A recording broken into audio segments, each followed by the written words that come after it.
Park. On a souligné l'histoire incroyable. On vous laisse avec les Anglais à Croke Park, Perry, Freshwater, Worsley. Bienvenue, messieurs les Anglais, ici à Croke Park.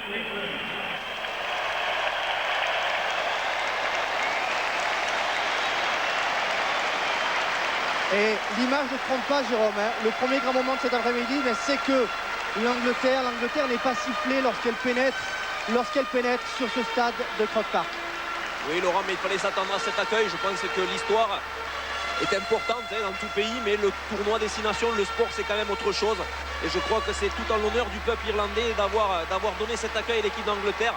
Après, ce qui va se passer sur le terrain, par contre, ça va être vraiment là que le combat est attendu et que le combat sera présent. Voilà. Et on voit Johnny Wilkinson, il était incertain, problème d'adducteur, mais il y avait un petit peu d'intox.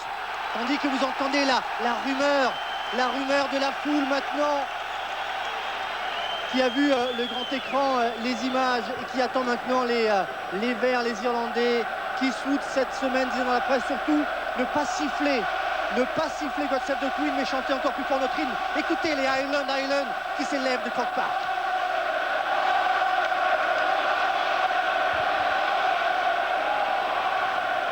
Les Anglais sont là, on les laisse un petit peu mijoter sur la pelouse.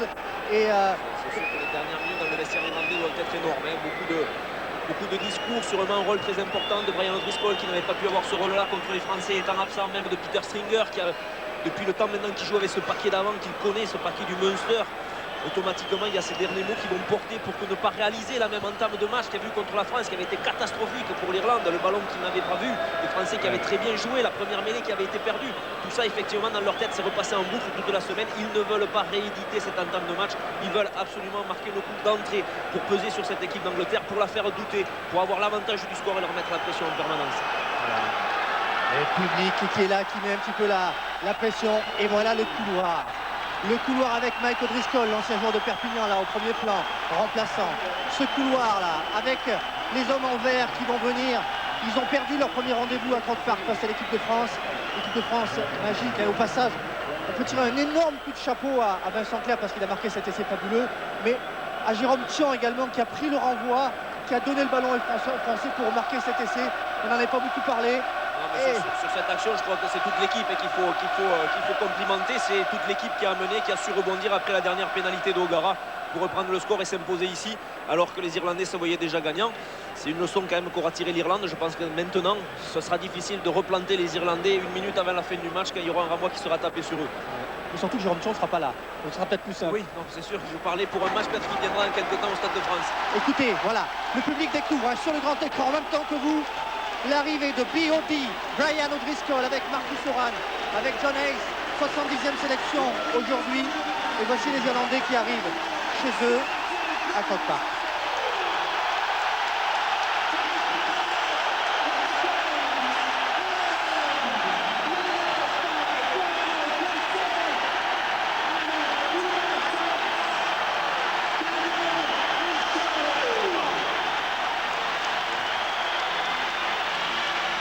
Et les images parlent d'elles-mêmes. Une énorme attente aujourd'hui. C'est le rendez-vous entre les Irlandais et l'Angleterre. Irlande-Angleterre, c'est toujours un match particulier. Vous savez ce que disent les Irlandais?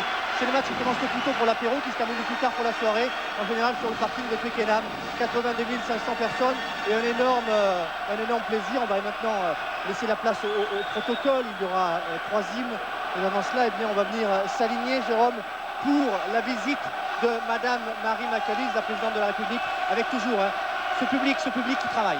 Oui, le public la porte son équipe jusqu'au coup de siffler le coup d'envoi, même s'ils vont respecter ce temps protocolaire, il n'empêche que ça bouillonne. Et ça bouillonne dans ce stade, dans cet énorme stade, avec le gamin qui est ravi d'être au bras de Brian O'Driscoll, avec 82 500, et on le comprend, et beaucoup d'enfants voudraient être à sa place, même d'adultes sûrement. Il y avait les yeux, le Père Noël lui aurait pas fait plaisir.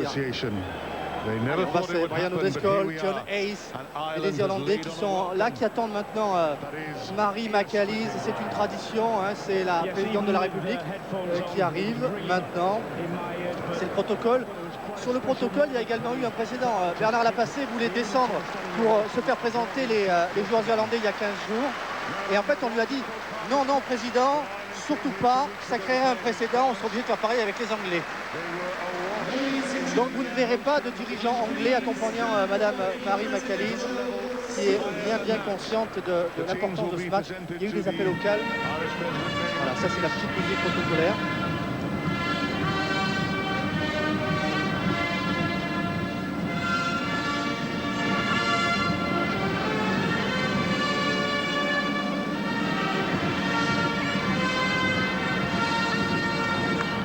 Voilà, C'est pour l'entrée des artistes. Voilà, l'entrée des artistes. Les joueurs sont déjà là. Et Madame Mary McAleese, on lui a mis un petit parapluie parce qu'il pleut sur Dublin. Voilà, maintenant elle va se faire présenter messieurs les Anglais tirés donc les premiers. Brian O'Driscoll, toujours avec son petit gamin, peut-être en train de discuter. C'est son retour à Brian O'Driscoll. Il avait beaucoup manqué à cette équipe d'Irlande contre l'équipe de France. Oui, c'est sûr que ça avait désorganisé l'équipe d'Irlande dans sa ligne de 3 quarts, puisque c'était Shane Organ qui avait été amené à décaler au centre pour sa rentrée, alors que c'est plutôt un ailier, Shane Organ. On avait vu cette équipe un petit peu déstabilisée sur les premiers temps de jeu des Français. Tant mieux pour la France d'ailleurs, mais aujourd'hui tout rentre dans l'ordre pour l'Irlande, puisqu'on l'a dit, Peter Stringer revient, on le verra dans la composition de l'équipe, et Brian O'Driscoll revient aussi. Donc on ne peut pas aligner mieux du côté des Irlandais. Et du côté des Anglais, il y aura l'absence, on le verra là aussi, de Jason Robinson qui a déclaré forfait, mais au dernier moment, Wilkinson était incertain, il sera aligné et c'est le joueur qui faisait peur à cette équipe d'Irlande, puisque Eddie O'Sullivan, comme Brian O'Driscoll, comme Ronan O'Gara, disait voilà, ce serait mieux sans Wilkinson, mais s'il est là, ben, il faudra faire avec. Mais on préférait que l'Angleterre s'aligne ensemble. Ah ouais, mais tous les amoureux de rugby, ils veulent voir Wilkinson et la victoire irlandaise, elle serait encore plus belle. Allez, monsieur Brian O'Driscoll qui accompagne la présidente avec John Hayes, Marcus Horan, Don Howe, Callaghan, Stringer. C'est son retour également, le petit Stringer. Et toute l'Irlande compte sur lui, le Little Big Man de l'Irlande. Détendu à Brian O'Driscoll, oui, souriant. Comme tous les joueurs irlandais, je pense que peut-être qu'il s'était mis un petit peu trop de pression aussi contre les Français pour ce premier rendez-vous à Croke Park. On avait vu leur visage très tendu au moment de leur hymne. On les avait vus subir dans la préparation et subir dans l'entame de match. Sûrement que l'entame a été, du moins la préparation a été totalement différente pour ce match-là. Eddie O'Sullivan a su tirer les enseignements du match contre les Français pour apporter autre chose, pour apporter peut-être ce qui va faire la différence sur ce match-là. Voilà, il y a de la simplicité dans cette cérémonie. On s'arrête avec Neil Best, le remplaçant troisième lignel, qui était titulaire lors des tests de l'automne. On discute un tout petit peu avec lui. Et on va terminer avec David Trimble. Voilà, vous entendez la foule. La petite poignée de main et good luck à Brian O'Driscoll. Il y avait également le président de la fédération irlandaise qui accompagnait Madame Mary McAleese. On va maintenant patienter quelques petits instants pour que Madame Mary McAleese regagne sa place. Et il y aura le moment que tout le monde attend ici. Le God Save the Queen à Croke Park, même si on a joué God Save the Queen il y a 3 ans ici, mais c'était pour les spéciales olympiques. Et maintenant le God Save the Queen pour un match de rugby à Croke Park, mesdames et messieurs.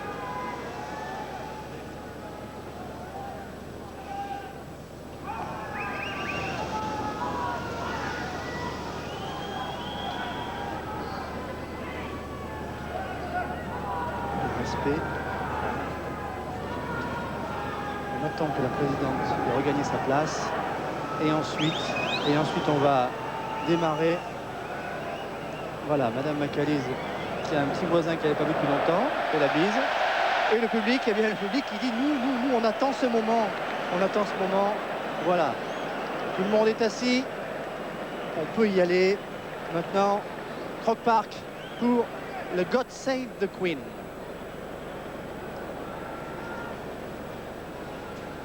Ladies and gentlemen, the anthems will now be played by the combined Army number 1 and Guardians.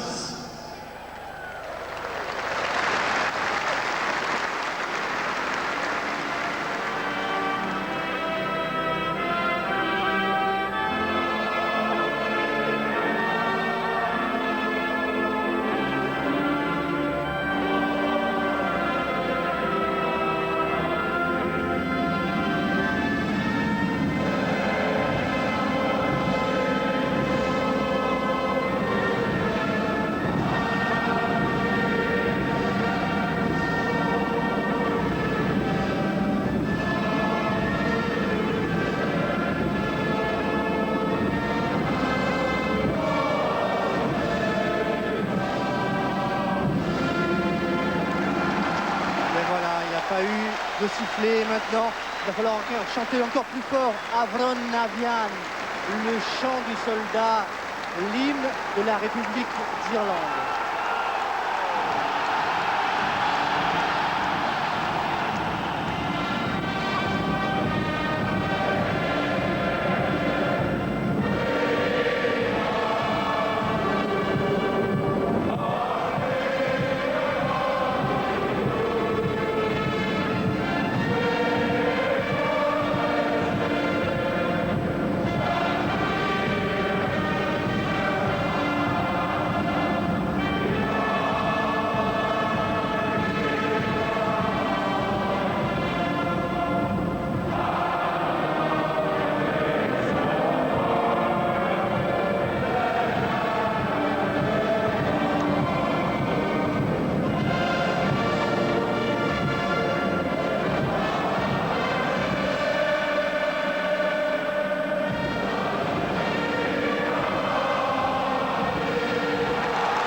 Mesdames et messieurs, maintenant pour toute l'Irlande, parce que l'Irlande du rugby est écuménique, on va avoir droit à l'Ireland Call, l'appel de l'Irlande.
Pas des matchs avec des chants, mais en tous les cas on gagne le respect. Et ce qu'on a entendu là avec le God Save the Queen et les deux hymnes irlandais, c'était absolument magique. La télévision essaie toujours de fabriquer de l'émotion, mais là c'est de l'émotion pur jus, mesdames et messieurs. La mairie. C'était énorme, ça mettait des frissons partout et on est vraiment dans le match et on s'attend à quelque chose de très grand. Voilà, avec la composition des équipes. Cette équipe d'Irlande qui récupère son demi de mêlée Stringer, avec Denis Limy que l'on voit ici, troisième ligne centre du Munster, successeur de Anthony Foley.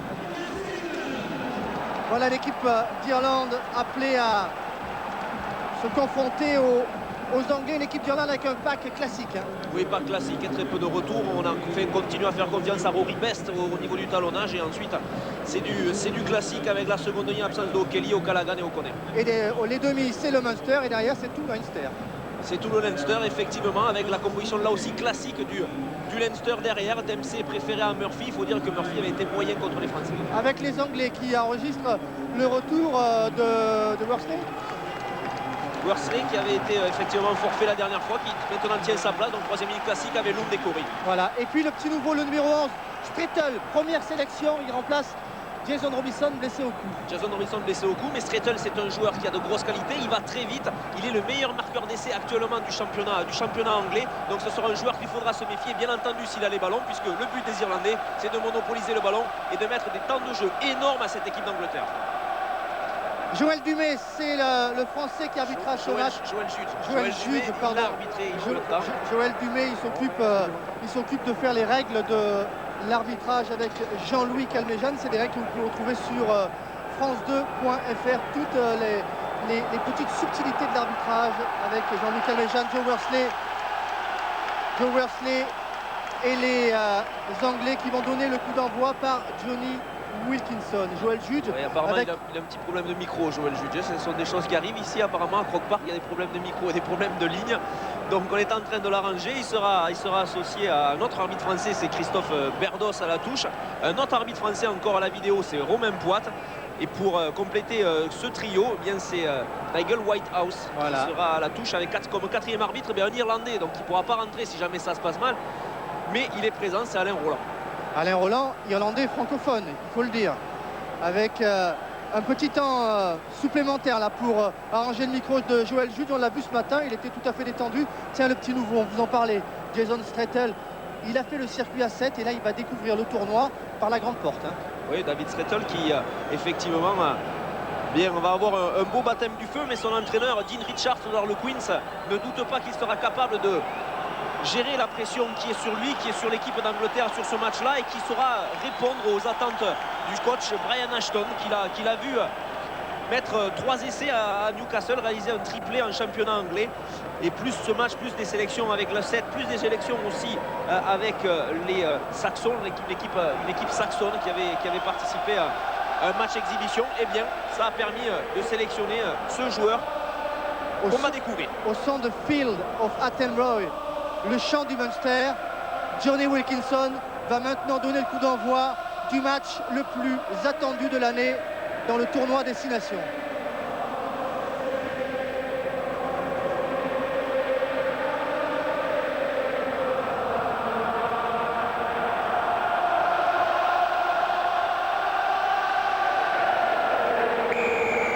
Allez Johnny, c'est parti pour ce match sous les flashs avec Denis Limy à la réception. Premier contact de Limy qui vient sur Deacon. Stringer, le premier ballon écarté avec O'Driscoll, la longue passe là-bas et le jeu au pied directement sur Oli Morgan. La chandelle d'Oli Morgan. Dessous il y a le rebond, Donchao Gallagher qui a dévié, ballon qui revient dans les bras de Lund. La pression est irlandaise mais le ballon est anglais. Il y aura même une pénalité en faveur de l'Angleterre car sur l'en avant qui avait été réalisé après cette chandelle d'Oli Morgan, eh bien les joueurs irlandais qui se trouvaient devant sont venus de suite intervenir sur le joueur anglais qui avait récupéré le ballon. On le voit sur cette chandelle d'Oli Morgan. Le ballon n'a pas été récupéré, touché par Donchao Gallagher. Et vous voyez, c'est Easterby qui est venu en position de hors-jeu se saisir du joueur anglais qui avait récupéré le ballon. Bien entendu, il ne pouvait pas intervenir. Vous voyez, il est venu se saisir de Lund. Et c'est une première opportunité pour Johnny Wilkinson. 43 mètres face au poteau. D'ouvrir le score peut-être pour l'Angleterre. Déjà 42 points en 2 matchs dans le tournoi pour Johnny Wilkinson. Idéalement placé pour ouvrir le score ici à Croke Park.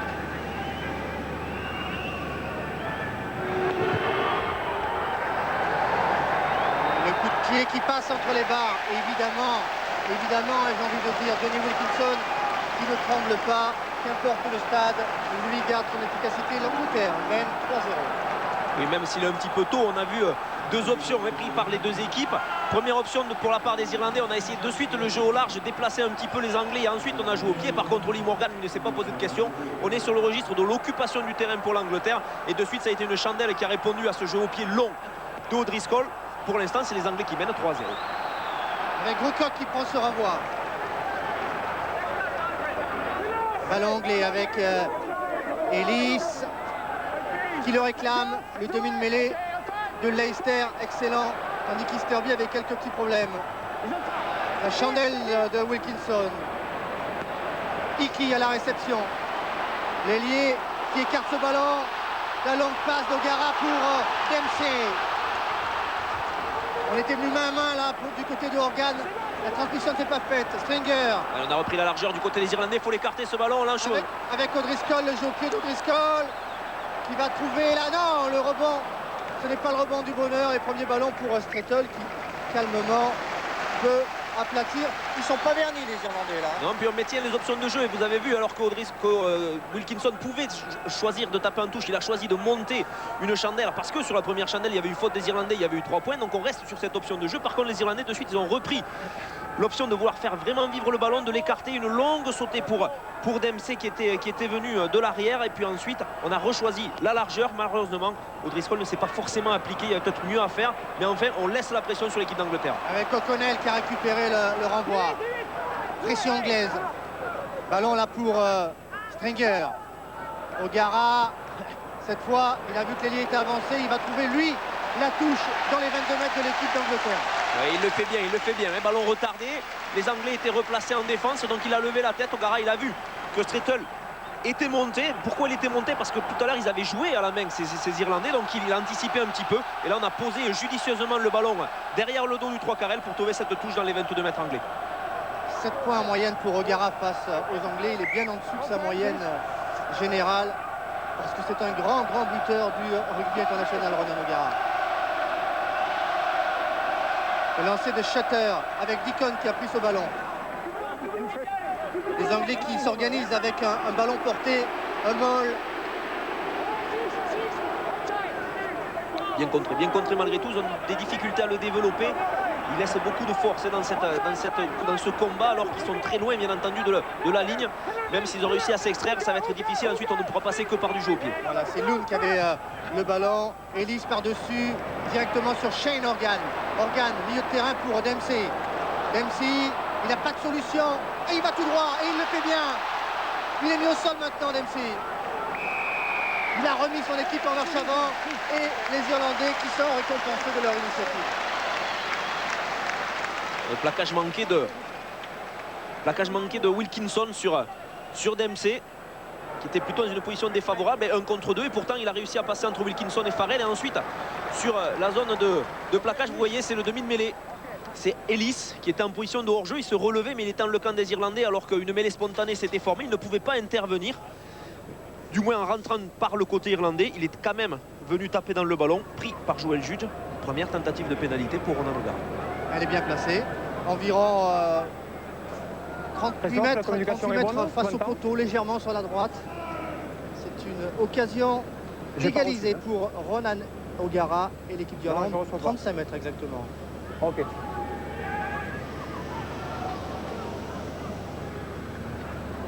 Tu diras au gars de la communication qui vient de te voir. Ça marche pas. Voilà le coup de pied d'O'Gara qui est parfait. Droit partout et déjà 689 points en carrière sous le maillot irlandais pour Ronan O'Gara, tout près de la barre des 700 points. L'avantage dans les stades britanniques et ici à Croke Park, c'est que rien qu'au son du public, vu qu'il y a un silence total lors de la prise d'élan du buteur, au son et à la rumeur du public, on sait si c'est dedans ou si c'est dehors. Et c'est dedans, 3-3 pour ce match qui est très bien parti. Allez, Wilkinson très haut. O'Connell, celui-là il fait du bien de renvoi pour les Irlandais. Allez là, parce que on avait voulu lui brosser les dents là avec une main anglaise. Stringer avec O'Gara sur Darcy, avec Wallace. Troisième ligne, et dans un deuxième temps de jeu, eh bien, on choisit de jouer au pied avec O'Gara qui ne trouve pas la touche. Oli Morgan par-dessus, directement sur Stringer qui évite le plaquage d'Oli Morgan qui joue avec Organ maintenant. Le coup de pied de recentrage, mais coup de sifflet de M. Jules. Pour une position de hors-jeu, et lorsque un joueur botte, tous les joueurs qui se trouvent devant lui doivent faire l'effort de reculer et de faire au moins 10 mètres. Or là, vous le voyez très bien, mais par exemple le Tyndall, le 13, par exemple le Shutter, le numéro 2, n'ont fait aucun effort pour se replier, pour repartir vers leur camp. Au contraire, ils sont restés là, ils ont mis la pression sur Stringer qui avait récupéré le ballon, donc ils ont été pénalisés logiquement par Joel Judge. Et c'est l'opportunité pour Ronan O'Gara de dégager son camp.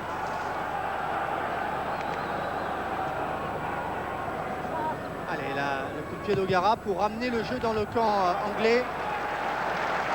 Les Irlandais qui semblent avoir appris, hein. Ils ont bien entamé ce match, bien mieux que celui contre l'équipe de France, même si, faut être chauvin, les Français ils avaient fait ce qu'il fallait pour que les Irlandais ne l'entament pas bien. Oui, c'est surtout que les Anglais n'ont pas la même option de jeu, ils sont sur une option de jeu au pied haut pour occuper le terrain, alors que les joueurs français étaient plutôt sur l'option de mettre du mouvement, de déplacer le ballon vers les extérieurs, de prendre toute la largeur du terrain. Donc l'option française pour l'instant était meilleure puisque les Anglais n'arrivent pas à bousculer cette équipe irlandaise.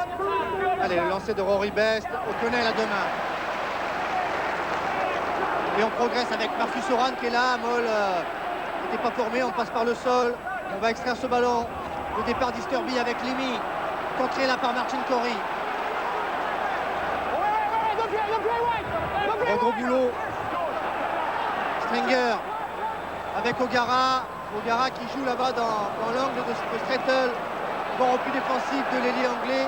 Premier ballon et il tente le cadrage débordement sur Organ. Et le coup de pied qui suit directement sur Dempsey. Il faut jouer au pied parce qu'ils sont bien montés en ligne. Et il le fait très bien. Et il le fait très bien parce qu'ils étaient très bien montés en ligne. Les Anglais, ils avaient très bien fermé ce jeu au pied de Strettel qui a du culot quand même. Parce que dans ses 22 mètres, son premier ballon, il se fait un contre un, cadrage des bords sur Organ et il poursuit au pied. Et ensuite, par contre, la lucidité d'O'Gara lorsqu'il récupère ce ballon, de voir que la défense anglaise est avancée pour, pareil, avec un jeu au pied juste, venir de nouveau de suite, remettre la pression sur les Anglais avec se lancer en touche pour Shutter. Et occuper le camp anglais. Les Anglais ont tout occupé l'Irlande le siècle dernier, donc les Irlandais peuvent peut-être occuper le camp anglais pendant une mi-temps de rugby, voire deux. George Shutter. Alignement réduit du côté de l'Angleterre, 4 joueurs, plus un relayeur. Et Joël Dumais. Et Joël juge, Joël Dumais. Martin Corey a pris ce ballon. Avec Vickery. Ellis par-dessus pour Lucey qui manque le ballon. Ballon qui est libre maintenant. C'est Groocock qui s'est jeté dessus courageusement. Ellis. Ellis qui va jouer avec Wilkinson. Et on ne cherche pas à sortir le ballon du terrain du côté anglais. Directement sur Dempsey qui croise avec Hickey. Hickey pour une relance. Gelon au pied directement sur Martin Corey.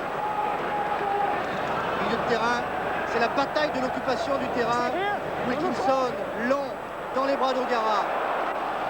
Et O'Gara, qu'est-ce qu'il fait? Eh bien, O'Gara, il va faire pareil, mais une chandelle. Corey est dessous. Et la petite faute de Corey qui permet à O'Gara de venir le contrer. Mais le ballon est anglais. Avec Harry Ellis aidé par Freshwater. Les libérations sont difficiles du côté des Anglais.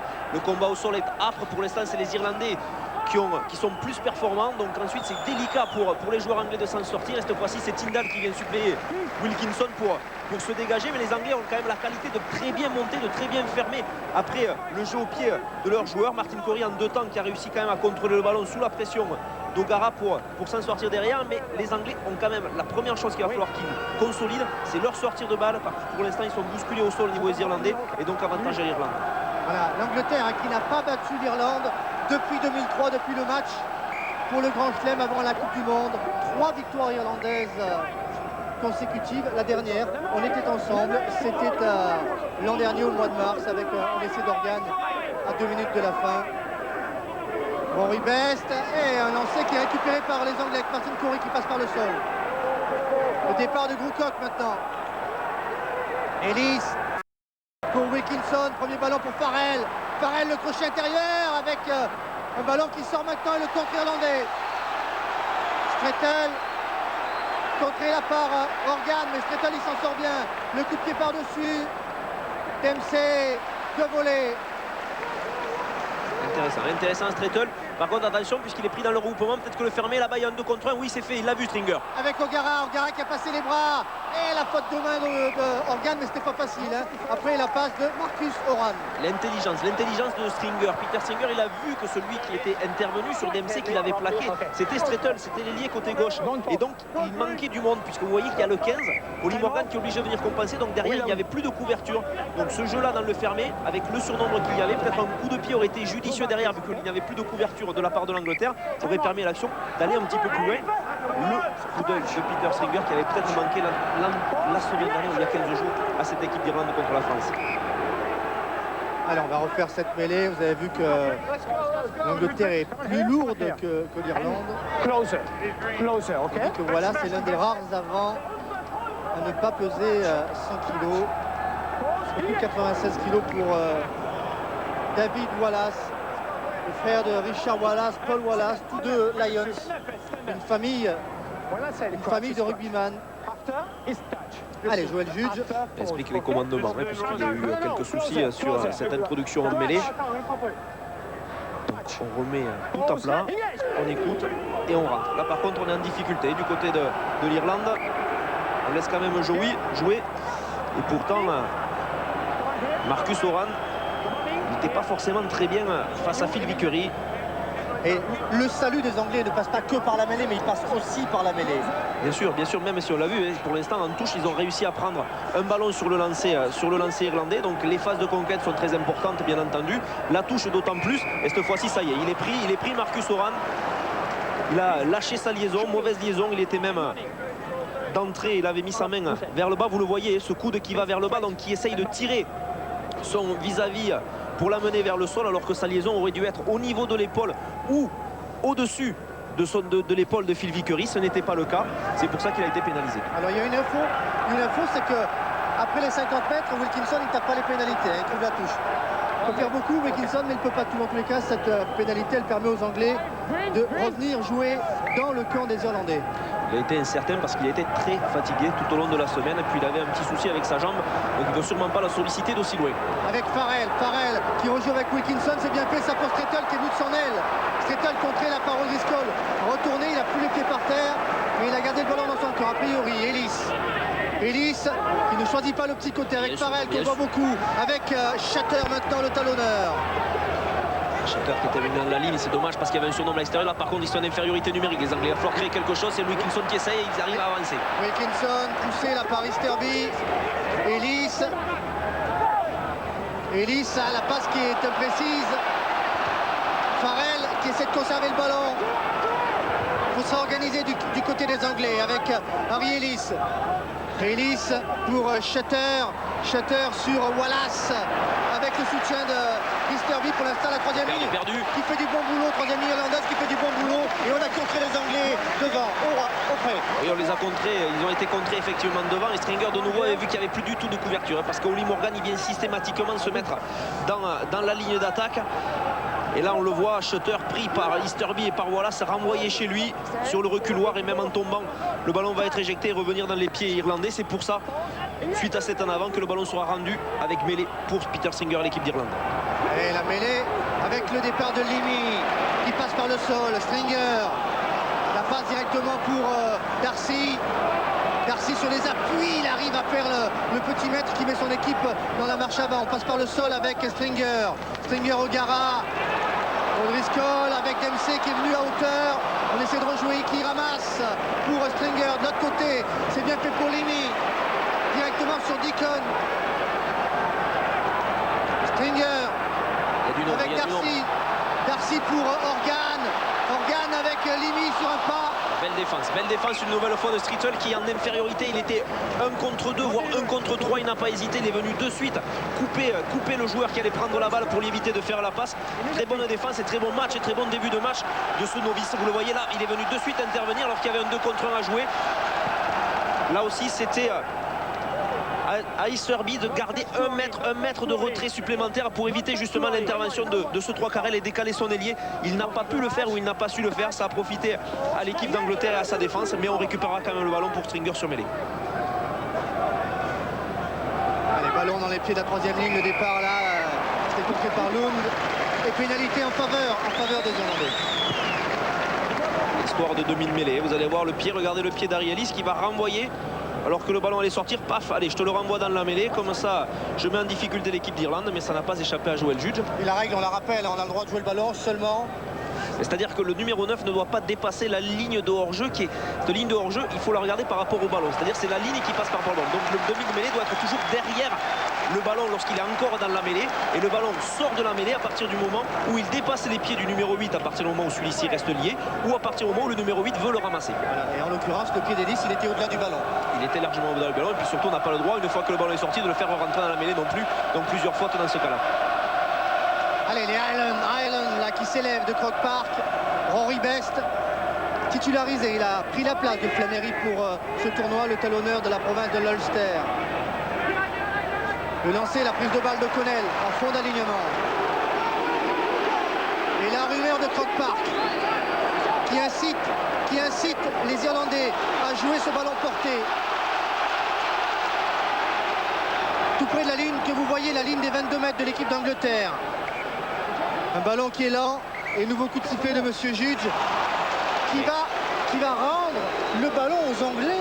Oui, tout simplement parce que c'était un molle, c'était un ballon porté. Donc ce ballon, lorsqu'il est porté, il est à l'initiative de l'équipe, en l'occurrence de l'équipe d'Irlande, qui n'a pas su sortir ce ballon suffisamment rapidement, qui a mis un arrêt au jeu. Donc ils ont été fautifs. Et dans le cas d'un molle, le ballon est rendu lorsqu'il ne sort pas à l'équipe qui ne l'avait pas. Et donc à l'Angleterre. Ellis avec Wilkinson. Wilkinson avec Farrell à hauteur.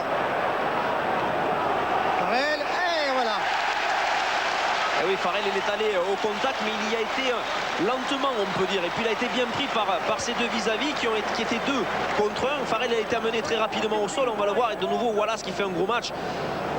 Et de suite, ils se mettent à la lutte, les deux Irlandais, les deux troisièmes Irlandais, Limy et Wallace. Ils sont, eux, sur les appuis avant que des joueurs blancs ne viennent en contact avec eux. Et donc, Farrell aurait dû lâcher le ballon. Voilà, on le revoit, Farrell est bien contré par Darcy.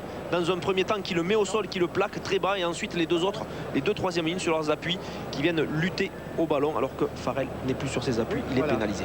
Andy Farrell, il a signé en début de saison dernière au 15, et le meilleur joueur du monde de Rugby League en 2004, une vraie star, capitaine de l'équipe de Grande-Bretagne de rugby à 13. Il est passé à 15. Moment important à Croke Park. Ronan O'Gara a l'occasion de donner l'avantage à l'Irlande pour la première fois du match. On approche de la 20e minute.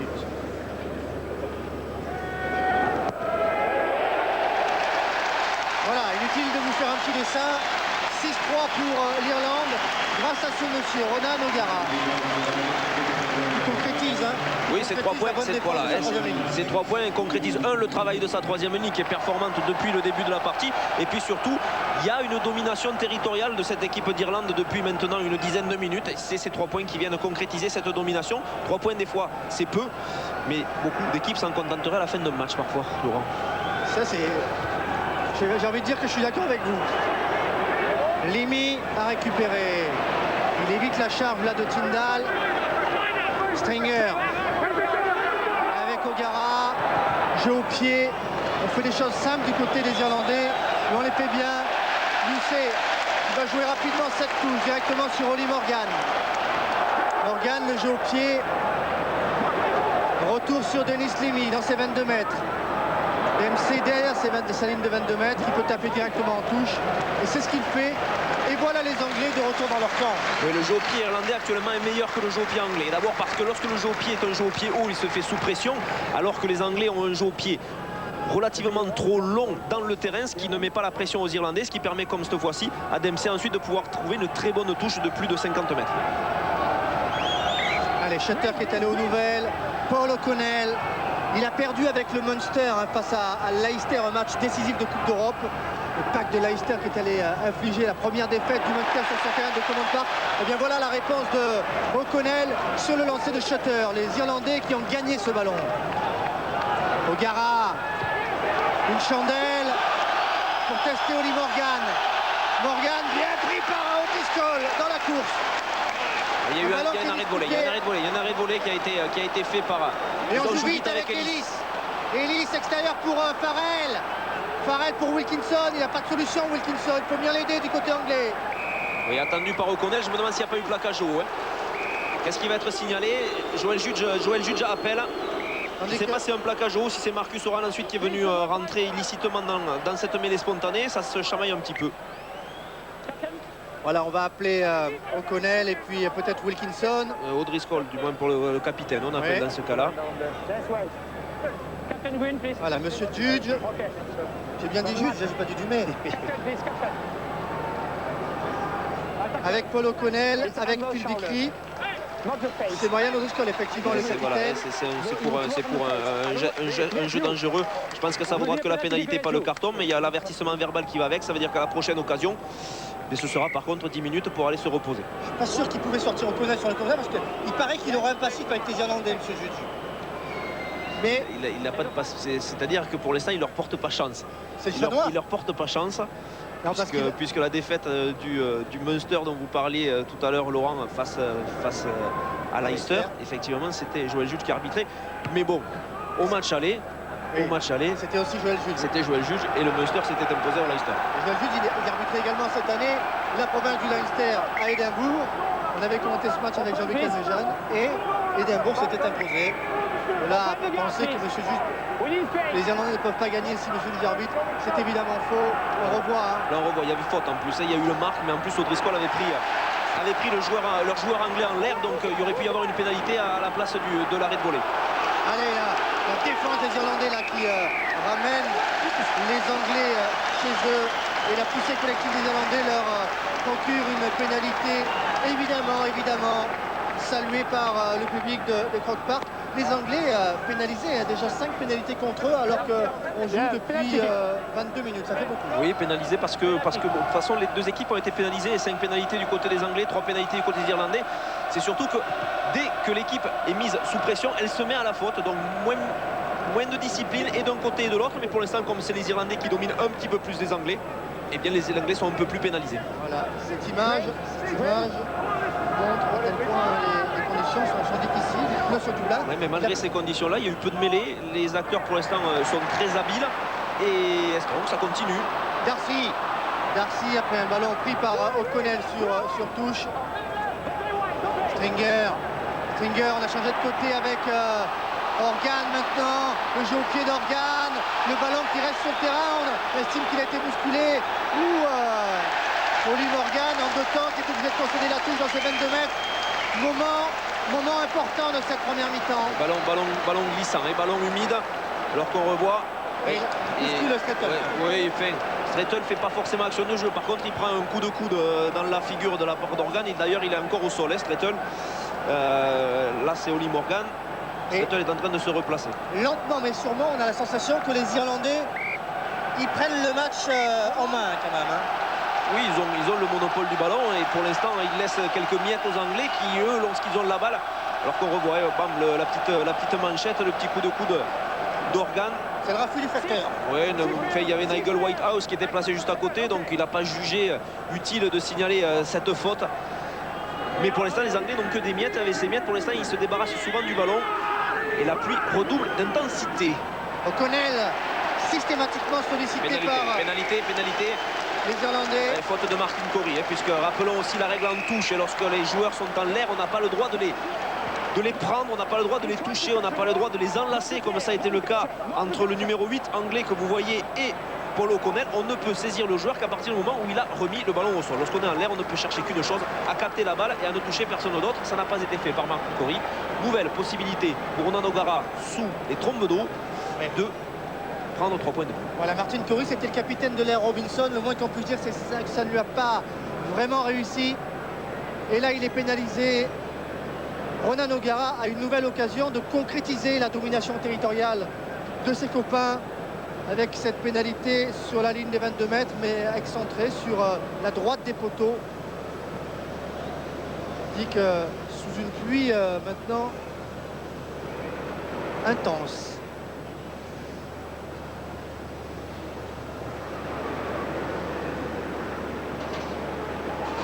Dans le silence de Croke Park, Ronan O'Gara tape et passe 9-3 en faveur de l'Irlande, qui pour l'instant contrôle ce match si important face aux Anglais. Regardez là, ça c'est une vue avec une vue qui est en dehors du stade, une vue étonnante de ce stade de 82 500 places, stade des sports amateurs, mais c'est un stade qui est vraiment très moderne, avec beaucoup de loges, de salles de réception, un stade très étonnant.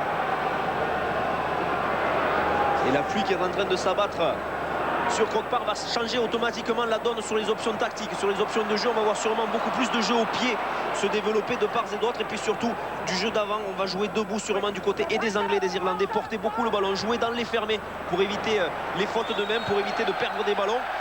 Et ce fameux jeu au pied d'O'Gara, on joue vite du côté de Morgan. Morgan, Chandali, les joueurs, Oli Morgan. Dessous, il y a Dempsey en collision avec Morgan. Ballon qui est récupéré par O'Gara avec Denis Lemy. Stringer. Et le ballon toujours irlandais. Les Anglais qui n'ont pas de ballon dans ce match. La passe au pied là pour Darcy. Et bon sauvetage de Lucet. C'était bien joué. Et joli geste technique de Darcy finalement. On a l'impression que c'est lui qui a mis le ballon dans les bras à Lousset pour récupérer la touche. Alors peut-être pas sous cet angle, mais c'était effectivement aussi très bien vu de nouveau de Ronan O'Gara qui alterne bien, hein, passe au pied dans la largeur du terrain, passe jeu au pied long dans la profondeur, jeu au pied haut. Pour l'instant vraiment le numéro 10 irlandais fait un très bon match. On n'en doutait pas trop, mais il le confirme une nouvelle fois aujourd'hui de l'importance de ce joueur dans le dispositif irlandais. Un nouveau ballon gagné là par les Irlandais avec Wallace en début d'alignement. Et nouveau coup de sifflet, beaucoup de coups de sifflet. Mais il fait peur tout à l'heure. On m'avait dit qu'on allait jouer encore plus sur pied, c'est possible? C'est-à-dire que pour l'instant, même si on voit que la pluie, alors c'est bizarre parce qu'il est vraiment tombé de l'eau, là c'est en train de se calmer, donc ce sera de grosses averses. Il faudra finalement jouer à la main quand la pluie s'atténuera et puis jouer au pied quand la pluie redoublera. J'ai pas froid, j'ai moins froid qu'à Édimbourg. Leave it alone. Leave it alone. Oui. Thank you very much. On aurait presque pu venir ici en tongs. Il y en a qui viennent en tongs au match parfois. Allez, temps de jeu qui... on s'arrête un petit peu, les joueurs qui récupèrent Paul O'Connell, deuxième ligne. En train de soigner Phil Vickery qui se faisait soigner et qui va reprendre sa place pour la mêlée qui va s'ensuivre. O'Connell, capitaine en 2004, en 2005 contre la France. Et une nouvelle mêlée avec Martin Corey derrière ce pack qui pour l'instant n'arrive pas à contrôler le ballon face aux Irlandais. L'Angleterre menée 9-3 ici. Et on n'a toujours pas entendu évidemment le swing low switch chariot. O'Gara avec Darcy. Darcy c'est bien fait, qui prolonge la course. Il a oublié Dempsey qui était venu, il y avait peut-être autre chose à faire mais il arrive quand même à avancer. Ballon pour Stringer dans le fermé pour O'Gara, la peine de passe. C'est bien fait, mis au sol par Wilkinson. Stringer avec Organ. Organ, petite passe là pour Rory Best. Stringer, Organ. Organ qui prend l'intervalle. Il y a Iki tout seul sur son aile. Avec Easterby. Easterby, un petit peu à la manière de ce qu'il avait fait avec Claneckley contre le Stade Toulousain. Un ballon qui est récupéré par Dempsey tout près de la ligne. Dans le but de l'équipe d'Angleterre. Ballon libre pour Stringer. Pénalité, alors attention parce que dans cette position là il peut y avoir un carton parce qu'il y avait une situation d'essai pour l'équipe d'Irlande, ça peut valoir un carton sur cette faute anglaise. C'est pour ça que Joël Judge d'ailleurs appelle le fautif, je pense qu'il va le sortir le carton. C'était intentionnel et il y aura, Jérôme Casalbou vous le dit, il y aura carton jaune. Danny Grukok qui se fait sermonner, sanctionner et pénalisé. Grukok, il avait été expulsé en 98 contre les All Blacks. Cité en 2004 contre les All Blacks et en 2005 avec les Lions. C'est un joueur dur et il connaît la musique. Il savait que c'était pas faute. Et dommage sur cette action. Là, Organ, il fait très bien. Il passe au moment du contact. Et là, Easterby, par contre, malheureusement, il a oublié Iki là, qui était sorti. Alors, il arrive à courir. Heureusement, il va se relever malgré le plaquage de Ellis et de Morgan. Mais il y avait peut-être mieux pour finir de suite. Et c'est ensuite, vous le voyez là, de Grukok. Alors que le ballon n'est pas sorti, il vient intervenir sur Stringer. Donc faute de Grukok, faute de Lousset qui plonge en plus dans le ruban. Et bien sûr, comme les Anglais sont en infériorité numérique, que les Irlandais dominent la touche, bien sûr qu'il faut taper en touche. En plus, on est loin. Les Irlandais ont l'avantage 9-3. 6 points d'écart. Ils peuvent enfoncer le clou avec cette touche. Mais toujours pareil, une pédale touche d'abord. Il faut la prendre après le lancer. Prendre le ballon. Mais si vous voulez mon avis, ça sent le ballon porté. O'Connell avec Lemmy, Easterby. Et grosse présence de la troisième ligne irlandaise sur cette première demi-heure de jeu. Les interventions de Lemmy, d'Easterby, de Wallace qui pour l'instant sont décisives. Mais c'est sans doute parce que le 5 de devant fait le métier. Il va y avoir un changement parce que je pense que Oli Morgan y a laissé l'épaule. Sur le plaquage manqué ou du moins sur le plaquage pris contre Easterby mais relâché. On le voit sortir. Et c'est le numéro 22, c'est Matthew Tate qui va rentrer à sa place. Alors Matthew Tate, a priori, peut-être à l'arrière, lui il est plus centre de formation. Est-ce qu'il va rentrer à l'arrière? Est-ce qu'il va rentrer à l'aile? Parce que j'ai l'impression que Josh Lousset va se mettre à l'arrière. Il faudra voir après parce que là c'est une position difficile puisqu'ils sont en défense, donc ils sont quasiment tous sur la ligne à plat. Mais Matthew Tate semble prendre la place d'ailier. Le lancer de Rory Best, la prise d'O'Connell. Et Croke Park qui rugit.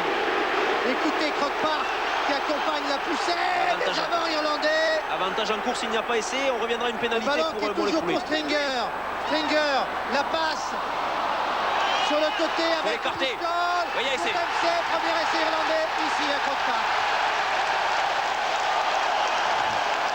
L'avantage avait été laissé au jeu après ce ballon bien travaillé par les avants, amené au sol, ce mollet écroulé. Stringer a réussi quand même à extraire le ballon et ensuite on a décidé d'écarter pour le décalage qu'avait amené là-bas Dempsey. Il y avait vraiment un grand surnombre, vous allez le voir sur ce plan plus large. Stringer qui fait semblant de s'engager malgré la mauvaise passe, une passe sur un pas un petit peu acrobatique et ensuite on allonge pour Dempsey, il y avait encore Organ. Donc vraiment ils avaient fait le nécessaire. Vous voyez, Wilkinson par les 2-3 pas avait été fixé par Stringer, automatiquement ça a entraîné un décalage. On a vu la petite chistera de Darcy, on a vu la longue passe d'Odriscoll, on a tout vu finalement dans cette action, ce qui explique pourquoi il y a essai. Oui, mais c'est une chistera, c'est un tour de magie de Darcy. Face à la ligne de défense, la petite passe acrobatique qui va bien. Et voilà les Irlandais qui mènent 14-3 avant la tentative de transformation de Ronan O'Gara.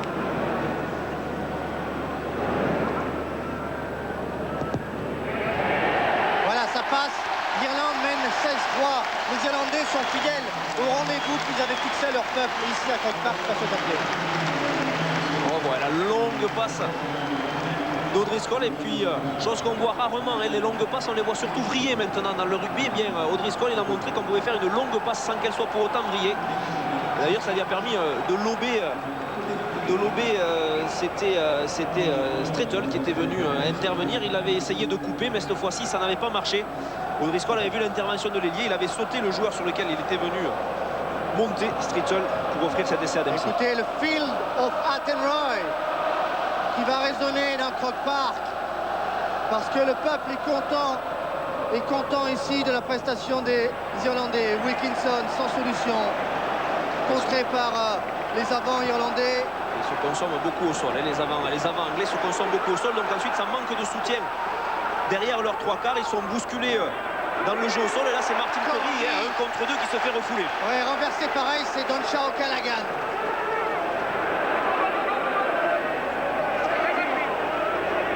Ellis, Wilkinson, la chandelle, elle est bien tapée cette chandelle dessous, il y a Dempsey, impeccable, oh, il perd l'air. Grosse faute et là aussi une nouvelle fois. Et ça peut valoir le carton parce que c'est jeu dangereux. C'est jeu dangereux. Donc que va dire Joël Juge, même si Lund s'excuse parce qu'il a compris la faute qu'il avait fait. Il n'empêche qu'il y en a un qui est monté au ballon, c'est indiscutable, c'est Dempsey. Il y a l'autre qui est passé dessous. Il est presque obligé de donner carton jaune parce que la faute, elle est pas intentionnelle. Parce que Lund est un joueur propre. Oui, mais c'est vrai qu'il y a faute. Oui, mais tout à l'heure, dans la même configuration sur l'arrêt de volée d'Oli Morgan, O'Driscoll a été aussi fautif. C'était moins spectaculaire parce que Oli Morgan était en train de redescendre, mais il n'avait pas les appuis. Il l'a simplement sanctionné. Donc je pense qu'on va partir sur une simple pénalité. Mais on le regarde, effectivement, c'est un jeu dangereux. Puisque en aucun cas, Lund ne cherche à disputer le ballon. Il prend Oli Morgan, il prend Dempsey au niveau des genoux pour le déstabiliser et le faire basculer. Dempsey est excellent sur les ballons hauts depuis le début du match. On n'a pas trouvé la touche. Matthew Tate pour son premier ballon. Par-dessus, mais on se débarrasse du ballon du côté des Anglais. O'Gara qui joue et qui tape directement en touche. Même les meilleurs joueurs peuvent faire quelques petites fautes. Il a accumulé coup sur coup puisqu'il n'a pas trouvé dans un premier temps la touche sur la pénalité. Dans un deuxième temps, il trouve une touche directe. C'est un petit peu déstabilisé Ronan O'Gara, mais je pense que ça va revenir très vite connaissant le joueur. N'oubliez pas, vers 19h57, il y aura ce qu'on appelle une bascule sur ce match, c'est-à-dire vous le suivez pour l'instant sur France 2 et vous pourrez suivre la fin de cette partie sur France 3 à partir de 19h57, notez-le. Prise de balle avec Wilkinson pour Tyndall pour l'un de ses premiers ballons lancés. Ellis avec Wilkinson pour Tate, c'est bien fait ça, Lucey. Passe par le sol. Ellis avec Martin Curry. On alterne avec le jeu devant maintenant. Martin Curry qui est pris là par Easterby et par tout le pack, un ballon qui va avoir du mal à sortir. Il y a les bras de Shutter pour aller arracher ce ballon du regroupement. Ballon porté, nouveau ballon porté, cette fois-ci de la part des Anglais, c'était un ball. À partir de là, le ballon n'étant pas sorti, comme nous l'avons expliqué tout à l'heure, ce ballon est rendu aux Irlandais. Mais la différence, vous voyez, cette action anglaise, elle a été bénéfique aux Anglais. Ils ont avancé. Pourquoi? Parce que la pénétration de Tidal, il y a eu une libération derrière qui a été très rapide. Ils ont pu enchaîner dans un temps extrêmement bref, les Anglais, et donc ils ont trouvé des solutions sur la largeur. Or, jusqu'à présent, c'est la première fois qu'ils ont réussi à sortir le ballon rapidement. Sinon, ils sont systématiquement contrariés par les Irlandais qui les amènent au sol. On a vu Oliver Morgan avec, me semble-t-il, Jonathan Callard sur la ligne de touche anglaise. O'Gara là-bas sur Lucey. Là, le coup de pied par-dessus, un petit peu systématique du côté anglais avec Limy à la réception.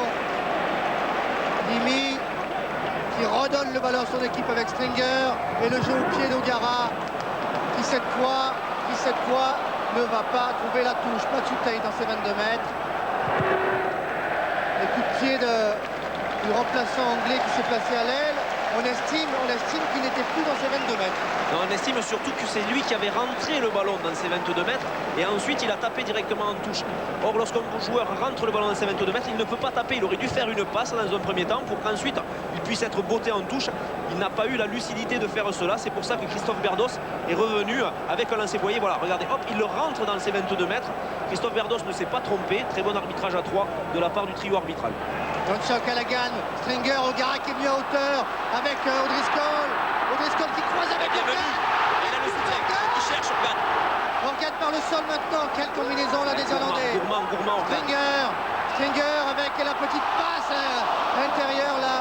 Et bonne défense anglaise. C'est une munition gaspillée, mais quelle action! Belle action parce qu'Odriscoll il a porté longtemps en travers et ça c'est un signe, ça veut déclencher quelque chose. Et Organ il l'avait compris, donc il a changé son axe de course. Vous voyez, O'Driscoll il part, il attend. Et là Organ, voilà, il vient croiser, il prend toute la défense anglaise à revers. Mais là il avait deux soutiens dans l'axe avant le contact. Organ il fallait qu'il cherche O'Driscoll, il fallait qu'il cherche son pilier qui était venu en soutien, parce qu'ensuite la défense anglaise s'était reconstituée. C'est dommage qu'après avoir franchi ce rideau, Organ, à aucun moment on ne le voit chercher de la tête ni du regard, on ne le voit chercher son soutien. Il est allé jusqu'au bout, il est allé à la corne alors qu'il y avait Hickey, alors qu'il y avait Darcy. Il y avait moyen de faire autre chose, il y avait moyen de rebondir plus rapidement. Ouais, c'est vrai que on peut souligner la bonne défense de Matthew Tate, et également Shane Organ, qui est à un autre niveau que ce qu'on a vu lorsqu'il a été utilisé au centre face à l'équipe de France. Ça reste un ailier plus à l'aise, c'est un ailier, puisque quand même il y joue avec tout le temps avec le Leinster. Il est au centre avec le Leinster que lorsque bien Darcy ou O'Driscoll sont blessés. Et encore, il y a d'autres joueurs qui peuvent évoluer au centre. Donc Organ est vraiment un ailier pur. On le voit encore une fois là, c'est plus un finisseur. Il a du mal ensuite, lorsqu'il se trouve dans des situations intermédiaires, à trouver ses soutiens, à lâcher des ballons, à la différence de Darcy ou d'Odriscoll. Allez, le ballon sous pression, les Anglais qui vont concéder la mêlée. Mais à 5 mètres, elle changera de même, bien entendu, puisque c'est un joueur anglais qui a rentré le ballon dans son embut et qui a aplati. Donc il va y avoir mêlée à 5 mètres pour Stringer. Les Irlandais qui profitent de la supériorité numérique. Il y a un joueur de moins devant et automatiquement à ce niveau-là, différence. Et encore la troisième ligne irlandaise, même si effectivement à 8 contre 7, c'est plus facile. Le départ sur le permet avec Organ. Organ tout près de la ligne d'embut anglaise. Les Anglais qui prennent l'eau ici à Croke Park. Stringer avec Wallace. Wallace, essai. Je pense qu'il va faire appel à la vidéo, hein. À moins qu'il n'ait pas vu le ballon rentrer. Moi, je pense voilà, il fait appel à la vidéo. Il y a essai. Il y a essai parce que sur la ligne. Voilà, il y a essai parce que voilà, ça a effectivement aplati sur la ligne. Donc on va faire appel à l'autre arbitre français, Romain Poite. Mais déjà dans l'action, sans le ralenti, il nous a semblé que le ballon avait été aplati sur la ligne et la ligne d'essai. Je vois pas le joueur. La ligne fait partie de l'embut. Oui, il y a essai. Voilà.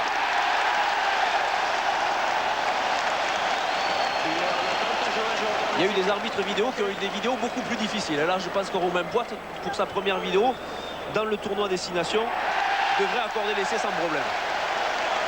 Eh bien, l'Irlande est en train de mettre la petite cerise sur le gâteau anglais. Les Irlandais qui mènent 16-3.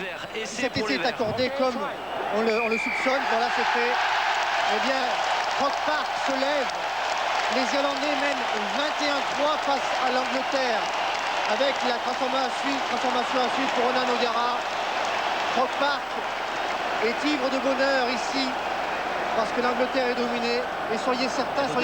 Regardez Laurent, les Irlandais, ils ne veulent pas en rester là. Malgré qu'ils aient maintenant une avance confortable, ils se réunissent autour d'O'Connell, ils se réunissent autour de Stringer en attendant la tentative de but d'O'Gara. Ils veulent enfoncer le clou, ils veulent vraiment montrer qu'ils sont ici, chez eux, et qu'ils veulent prendre l'écart le plus important et faire payer à l'Angleterre une lourde défaite, un lourd tribut.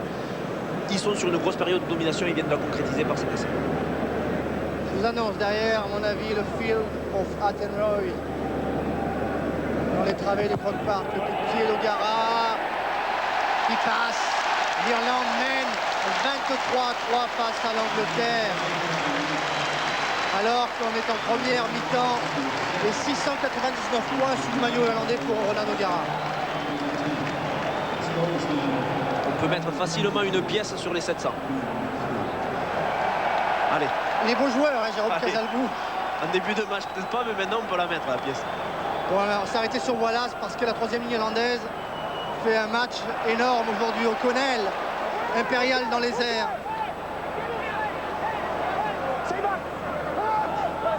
O'Gara, le coup de pied pour dégager son camp. Mi-temps quasi parfaite des Irlandais qui ont dominé. Pas grand chose à dire, hein. Je crois que les Irlandais actuellement dominent tous les secteurs du jeu. Ils dominent les airs, ils dominent le sol dans le combat, dans la pression qu'ils imposent aux Anglais.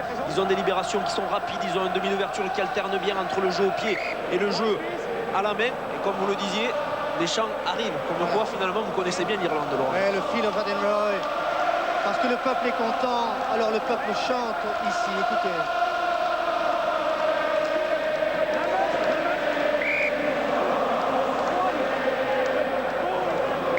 Tiens, même Danny Groocock, il voulait profiter du field of Attenborough, il est revenu sur le terrain. 15 Anglais contre 15 Irlandais. Wilkinson, la passe pour Farrell. Farrell qui vient défier O'Driscoll. Ellis sur le petit côté avec Worsley. Oh, l'arrêt buffet là sur Tate. Violent coup d'épaule. Tyndall, ballon arrêté. C'est du 1 contre 1. C'est du 1 contre 1 du côté des Anglais, alors qu'on met du mouvement, on met du déplacement du côté des Irlandais. Les Anglais, par contre, c'est je prends, je rentre, 1 contre 1. On essaie de créer encore une fois avec Farrell. Farrell, Ellis pour Martin Corey. Il vient buter là sur Ronan O'Gara et sur David Wallace. Ellis, intérieur. Téléphoné et retour à l'envoyeur et pression du côté de l'Irlande une nouvelle fois. Et un ballon que vient ramasser Lucet. La queue de Lucet pris par Henry Best. Grosse mi-temps là des Irlandais. 20 points d'avance pour l'Irlande. Farrell au pied. C'est là que ça manque de lucidité parce que autant les autres fois ils sont allés défier du 1 contre 1, autant là le surnombre il était fait. Il y avait 2 joueurs de plus de l'équipe d'Angleterre sur les extérieurs et Farrell n'a pas levé la tête, il a joué au pied. Et qu'est-ce que ça donne? Eh bien ça tourne finalement avec le jeu au pied long des Irlandais. Il se retrouve exactement à l'endroit où Farrell avait donné ce coup de pied. Voilà. Et on a vu une mi-temps 23-3, c'est terminé. On va faire relativement court. C'est pas plus bête dans les confrontations entre les deux pays. Pour le premier match à Croke Park, là, hein, ce soir, on va dire que Temple Bar, dans le centre de Dublin, il va y avoir des bières, ça risque d'être du très haut niveau. C'était pas mal déjà. Interdit aux adolescents. On voit Tom Rees là, le centre le troisième lignel des Wasps qui va rentrer. C'est un joueur intéressant, hein. C'est un peu le Neil Back des temps modernes. Il n'est pas très grand, il est gros plaqueur. Il remplacera Lund. Voilà, et il a inscrit un essai la semaine dernière avec les Wasps face à l'équipe de Sale de notre ami Philippe Saint-André. Qui malheureusement a été vaincu hier par les London Irish à domicile. Ce qui chamboule un petit peu ce qui se passe dans le haut du tableau de la première chip anglaise. Voilà, dans quelques petits instants, le début de la deuxième mi-temps. Hein. N'oubliez pas, hein, tout à l'heure, 19h57, vous aurez une bascule. Vous êtes sur France 2 pour suivre ce match. Sur votre petite télécommande, vous passerez sur la 3 et vous ne manquerez absolument rien de ce Irlande-Angleterre. Et pour ceux que le rugby n'intéresse pas tellement, eh bien, ceux-là pourront regarder le journal de 20h sur France 2. Pas de changement du côté de l'Irlande. Par contre, c'est les 15 mêmes joueurs qui se sont présentés pour cette seconde mi-temps. Et coup d'envoi de Ronan O'Gara. Allez, Ronan O'Gara avec l'homme de Cahors, Joel Judge. 20 points d'avance pour l'Irlande à la mi-temps. Judge qui a débuté le rugby à la Vallée du Giroux, Laurent Belay.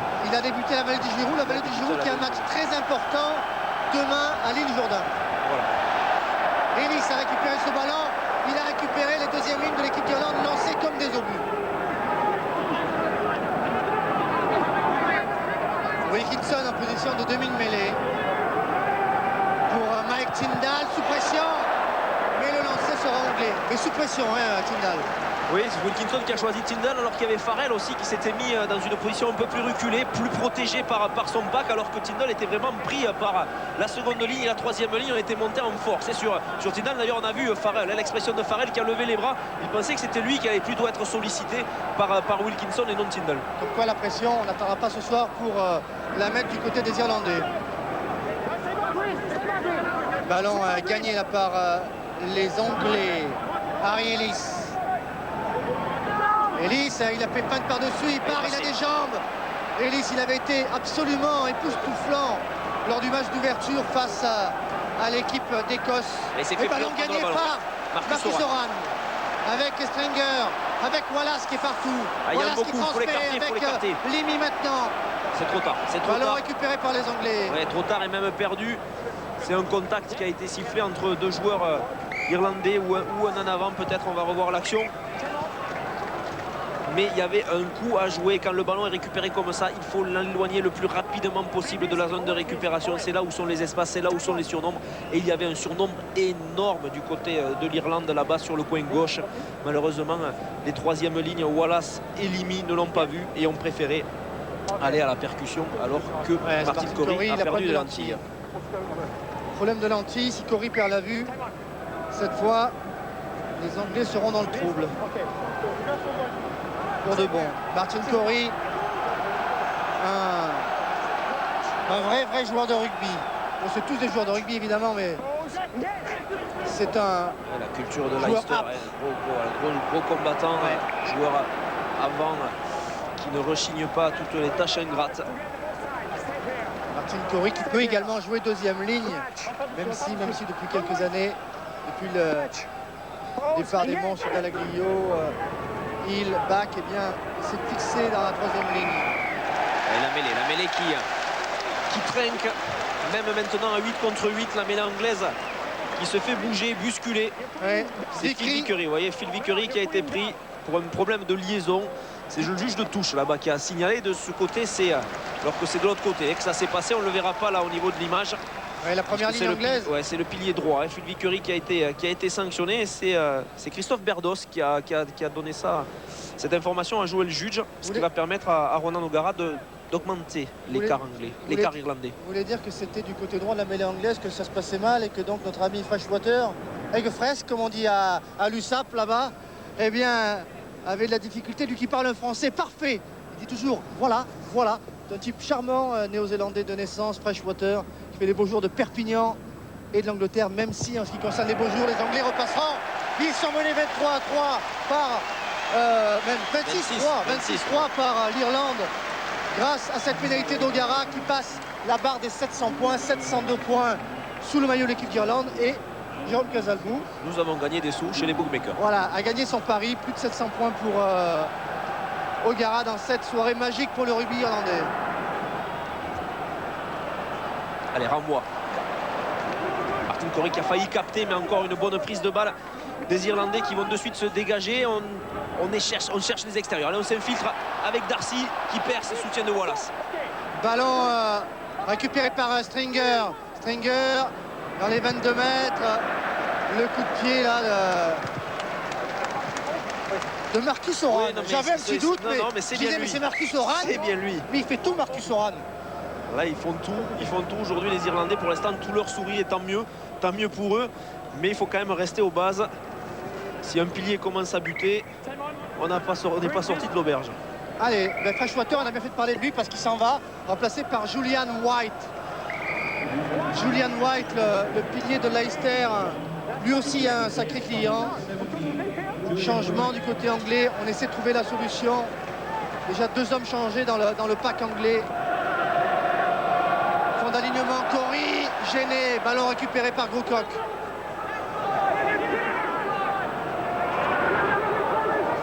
Contré parce qu'Easterby est venu de suite se mettre dans les bras de Groocock. On peut sortir quand même le ballon. Avec Tyndall, avec la percée de Farrell, avec un raffut avec des bras d'acier.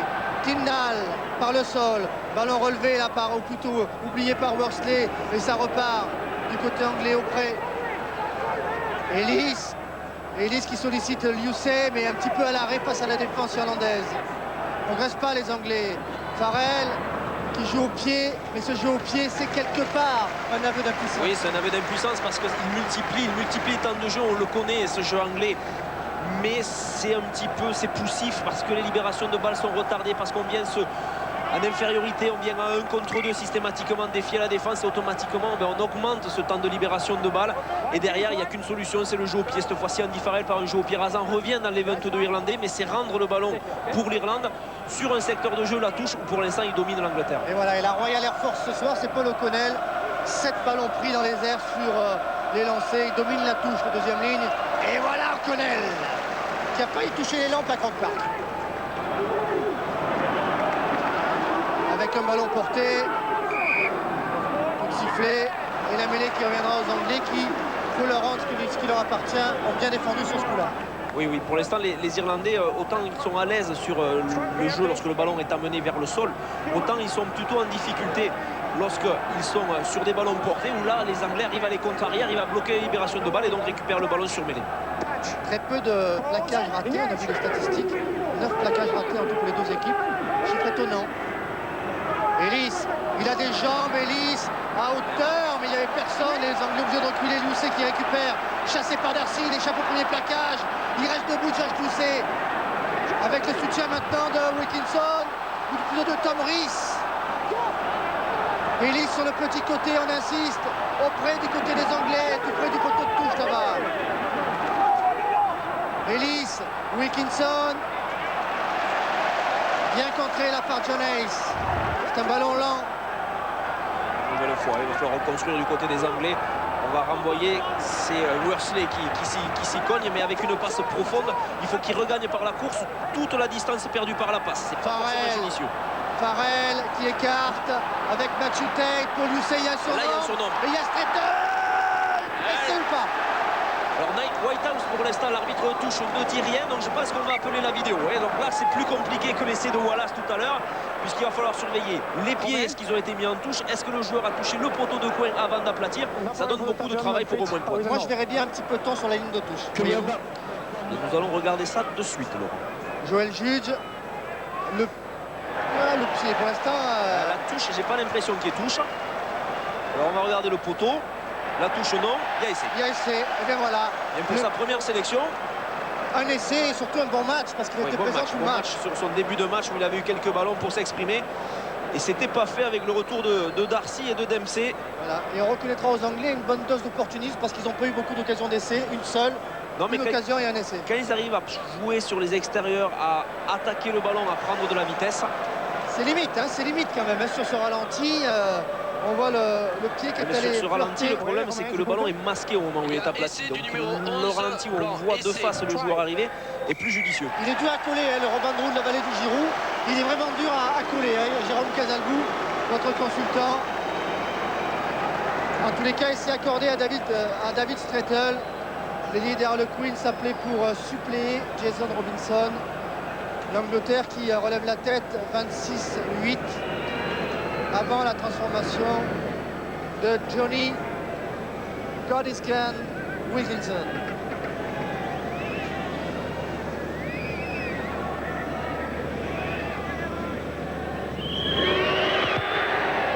Elle est belle. Elle est belle, Wilkinson. Et voilà. Elle est belle parce qu'elle n'était vraiment pas simple. Et au niveau du but, Johnny Wilkinson n'a rien perdu.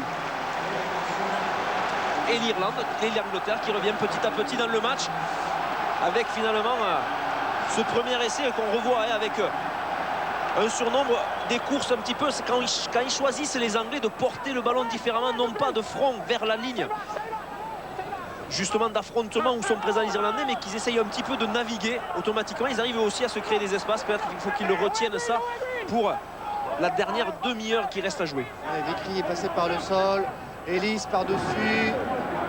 Ballon dans les bras de Dempsey. Dempsey retourné là par Vickery. Stringer. O'Gara. Voilà, on va jouer dans l'angle mort là-bas pour occuper le terrain et ne pas trouver la touche. Mais il n'y a pas d'angle pour Lucé qui tape loin et qui concède la touche. Le lancer sera irlandais.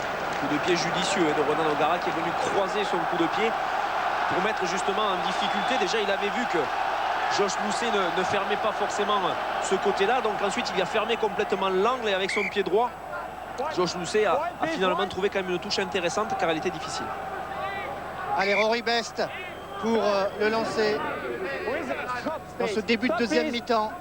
Déjà 3 essais, 2 Irlandais en première mi-temps et celui de Strettel en début de deuxième mi-temps. Prise de balle de Limy, ou Disturbie plutôt, avec Darcy.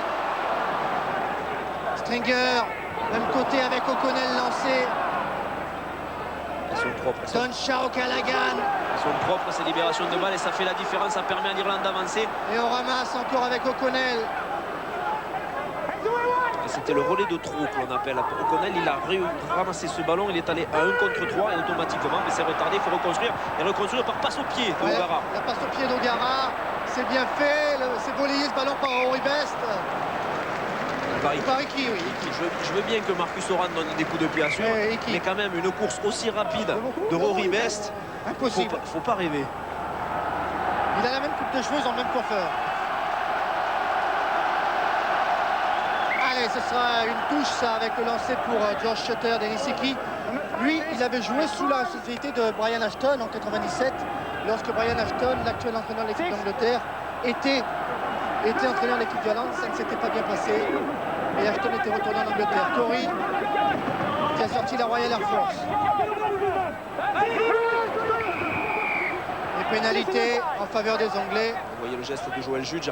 Il y a un joueur irlandais qui est rentré sur le côté du môle, du regroupement qui s'était formé, alors que ce joueur aurait dû rentrer en se joignant à un de ses partenaires derrière ce môle pour pouvoir pousser et à la pousser et essayer de récupérer le ballon. Mais le ballon n'est pas sorti en touche. Erreur de Wilkinson et on peut relancer du côté des Irlandais. Avec Organ pris par Farrell et Tyndall. Mais il est puissant, un peu 102 kg Organ. Stringer, O'Gara pour Iki avec Doncha O'Callaghan. Passage à vide. Et ce passage à vide surtout est venu interférer, il a gêné, il a bloqué un défenseur anglais. Si jamais il n'était pas rentré en contact avec un défenseur anglais, l'arbitre Joel Judge aurait pu le laisser jouer. Malheureusement là, vraiment vous allez le revoir, Iki, c'est O'Connell là qui vient bloquer, voilà, il vient bloquer. Il me semble que c'était Deacon, ouais, il me semble que c'était Deacon, il vient bloquer Deacon qui aurait pu intervenir sur le joueur irlandais qui avait pris la balle. Il est justement et logiquement pénalisé. Alors on se pose des questions du côté de Wilkinson. Est-ce qu'on va le buter? Oui, apparemment on va prendre le but. Je vais faire un pari, on va prendre le but. 50 mètres à son poteau, Johnny, même pas peur. Puis surtout ils ont repris le score tout à l'heure en marquant cet essai. Ce serait bien de scorer 2 fois de suite pour rester dans la partie, se redonner confiance. Ils remettent la main sur le ballon, on leur voit faire des actions un petit peu plus intéressantes, plus rapides sûrement qu'en première mi-temps. Donc pourquoi pas de nouveau se donner confiance en marquant 3 points de plus et en reprenant le ballon sur le renvoi qui s'en suivrait. 50 mètres, c'est marqué dessus. Face au poteau, Johnny Wilkinson. L'Angleterre, à ce moment du match, est menée 26 à 10.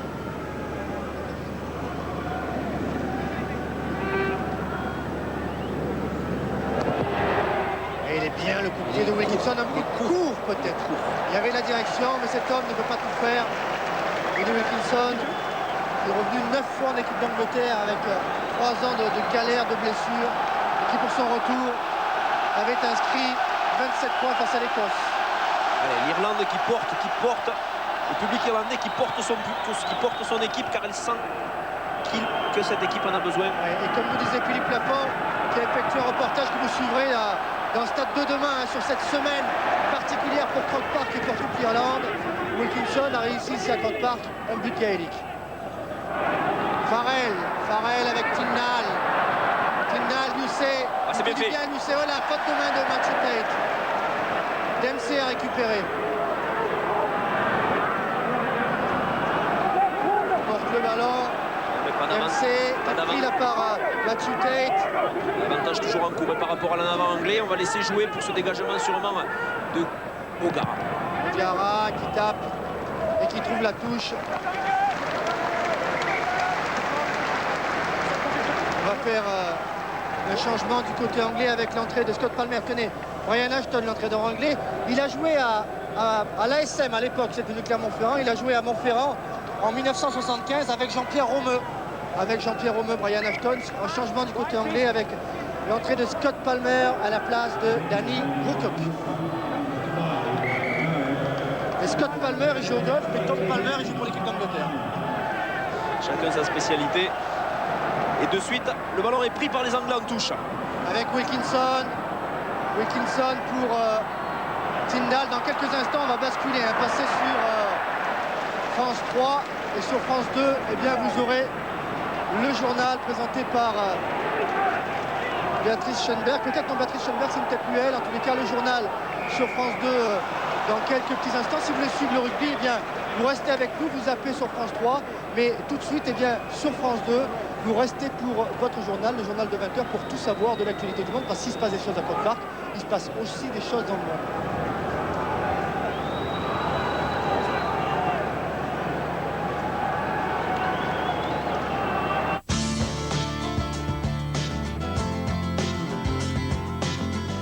Et 26 à 3 tout à l'heure.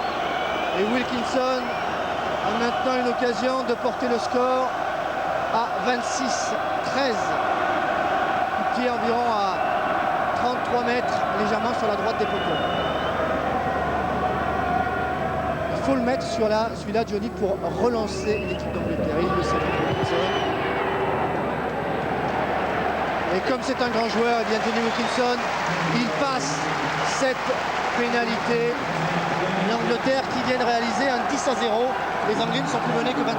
Oui, ça inquiète un petit peu Eddie O'Sullivan, puisque pour l'instant, les Anglais sont très bien revenus dans cette partie et sur cette seconde mi-temps, sur ce premier quart d'heure de la seconde mi-temps. Ils ont fait un 10-0. Et c'est eux qui dominent, qui remettent du mouvement au jeu, qui avancent en permanence, qui avancent sur les impacts et qui occupent aussi le terrain. Vous avez vu la statistique? Corey était parti à la corne, un ballon disputé par les Irlandais qui hérite d'une pénalité. Voilà qui pourrait annuler le coup de pied de Wilkinson. Et attention parce que White il va être convoqué par Joel Judge pour un stamping. Donc c'est, on va dire, à la place, il y avait un joueur irlandais qui était tombé à côté du ballon. Et à la place de faire ce qu'on appelle un rucking, c'est-à-dire on talonne le joueur pour le sortir et libérer le ballon, lui il a fait un stamping, c'est-à-dire il a mis le pied vers l'avant. On peut appeler ça aussi une semelle. Il a visé sûrement les côtes ou le dos d'un joueur irlandais, sinon ça aurait été plus grave. Il est donc sanctionné et c'est peut-être l'occasion donnée à Ronan O'Gara de reprendre, alors qu'on va revoir sûrement ce jeu. Vous voyez, suivez le numéro 7, voilà, tac, c'était sur les fesses, donc ça fait circuler le sang une deuxième fois au cas où il ne l'aurait pas bien senti, mais voilà. c'est pas forcément très dangereux, c'est des fois spectaculaire, mais c'est pas très grave. Ouais, ceci dit, moi je trouve pas ça très spectaculaire non plus, voyez-vous. Et je suis pas sûr que les Hollandais aient trouvé ça très très spectaculaire. En tous les cas, c'est une faute d'indiscipline qui pourrait permettre à Ronan O'Gara de marquer 3 points supplémentaires.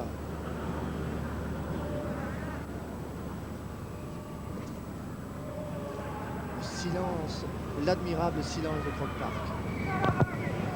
Et elle est... Les flashs, O'Gara qui réussit sa pénalité, 29-13 pour l'Irlande en ce début de deuxième mi-temps.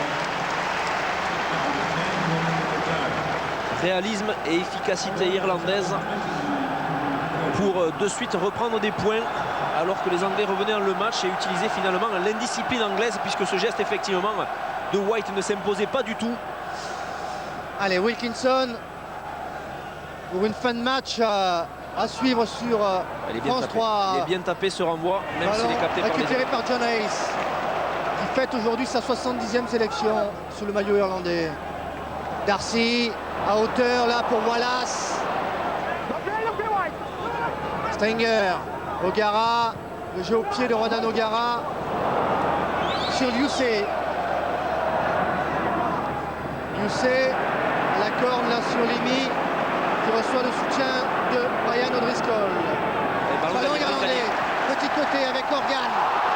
Organ, le coup de pied de recentrage à l'ancienne. Et Matthew Tate, impeccable. Mais on reviendra, apparemment il y a une faute signalée par Nigel Whitehouse, en l'occurrence un en avant, un en avant de passe donc entre Stringer et Organ, alors qu'on va revoir ça.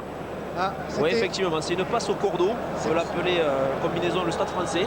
Vous pensez que c'est le Stade français? Ça peut être le Stade français. Voilà, la passe au cordeau. C'est très difficile à voir les passes au cordeau pour les arbitres. Hein. C'est très difficile, il faut souvent un révélateur pour voir cet en avant. Là, ce n'était pas le cas. L'arbitre touche veillé, il a été signalé. Allez, ce soir, hein, vous n'avez pas tout le sport pour cause de rugby, mais vous retrouverez l'équipe de Jean-François Laville, Jean-Philippe Guillain et Henri Sagnier demain.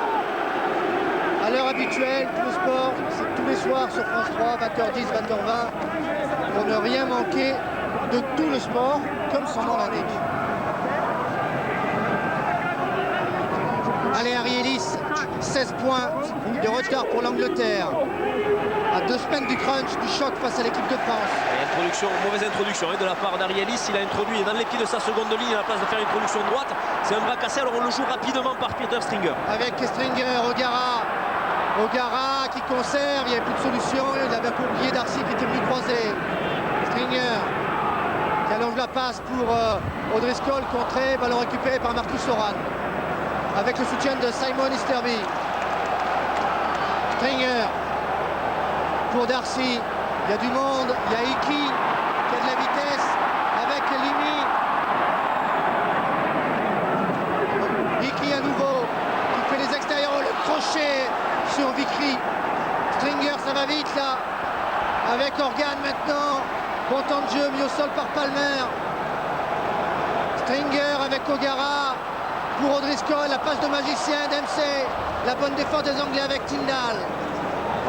Avancer du côté des Irlandais, même si là ils ont repris la largeur. Il y a Limi qui est complètement, ce n'est pas judicieux par contre, ce jeu au pied sans pression, donné par-dessus, alors que Matthew Tate était en couverture. Matthew Tate qui joue à la main, voilà le match qui se met au niveau de Croke Park, ce stade magique. Avec Ellis il a trouvé les qui est espaces. parti, bonne cuillère là de Stringer. Les Anglais qui avancent grâce à leur demi de mêlée. Ballon, pression est irlandaise, un ballon lent. White en position de demi de mêlée, Farrell, Wilkinson, il faut allonger la passe. C'est bien fait, sur un pas pour Lucet, qui échappe le ballon, Strettel, mais il y aura une passe en avant. Lucet qui n'a pas vu Strettel, parce que Strettel était bienvenu, le surnombre était joué. Bon retour par contre défensif, on a joué la touche rapidement, donc c'est un avantage qui est toujours en cours. Là-bas il y a un surnombre. Iki qui slalom, qui retrouve le soutien avec Darcy, extérieur pour Brian O'Driscoll, pour Duncan. O'Callaghan, il y a le soutien, il y a Robbie Best, on passe par le sol. Stringer, c'est magique maintenant, avec O'Gara. L'interception. Interception anglaise avec Farrell. Il n'y a plus de couverture. Qui joue plus de pour couverture. Vickery à hauteur. Quel temps de jeu, mesdames et messieurs. Plus de second rideau de la part des Irlandais. S'il y a un jeu au pied dans le dos, heureusement, en avant. Mais s'il y avait eu un jeu au pied dans le dos de la part de l'Angleterre, il n'y avait plus du tout de couverture. Dempsey était dans la ligne de l'autre côté. Ça s'anime. Ça s'anime et c'est intéressant. Voilà, Darcy appelle le soigneur. Le joueur du Leinster qui a re-signé pour 3 ans avec le Leinster. Un point derrière la cuisse. Cette semaine, sans doute un point de contracture. Il y a de la générosité dans cette deuxième mi-temps. Oui, puis surtout les Anglais commencent à trouver de l'espace. Ils voient que s'ils écartent le ballon rapidement, on a vu de nouveau ce qui avait fait un petit peu leur force contre l'Écosse. On inverse Farrell et on inverse Wilkinson. C'est Farrell qui se positionne en 10 et Wilkinson qui se positionne en centre. Ça permet de donner un peu plus de vivacité à la gestuelle. Et on a vu Wilkinson faire une passe tendue pour Matthew Tate qui était venu s'intercaler. On arrive de nouveau à avancer par ce jeu de passe au niveau de l'Angleterre. C'est dommage que Josh Lucet n'avait pas vu ou entendu Strettel qui était décalé. Ça aurait pu amener ce ballon plus loin. Et puis toujours cette envie de jouer du côté des Irlandais qui n'ont pas hésité à jouer l'avantage et pour finalement échouer à une dizaine de mètres de l'embut anglais. Et si on écoutait Field of Fat and Roll?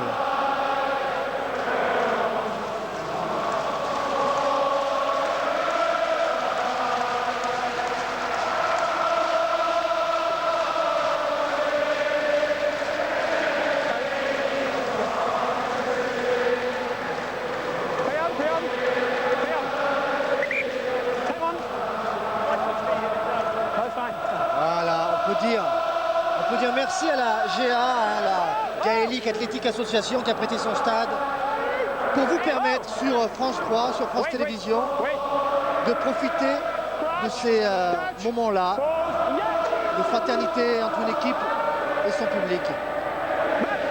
Ballon dans les pieds de Limi qui combine avec Stringer, Organ. Stringer, O'Gara qui cherchait Henri Best. Il a pris son ballon là, couru par O'Gara. Il y a eu un en avant anglais ensuite. Hein. Donc il me semble premier en avant irlandais, deuxième en avant anglais. Donc on reviendra. Non, il n'y a eu qu'un en avant anglais. Donc, pas d'en avant apparemment là-dessus. Je pensais que Dempsey avait fait un en avant, c'est pas le cas. Par contre là, Martin Corry en récupérant le ballon n'a pas pu le contrôler. Le ballon est parti vers l'avant. C'est une mêlée en faveur de l'équipe d'Angleterre et changement au poste de talonnage pour l'Irlande. Avec l'entrée de Jerry Flannery.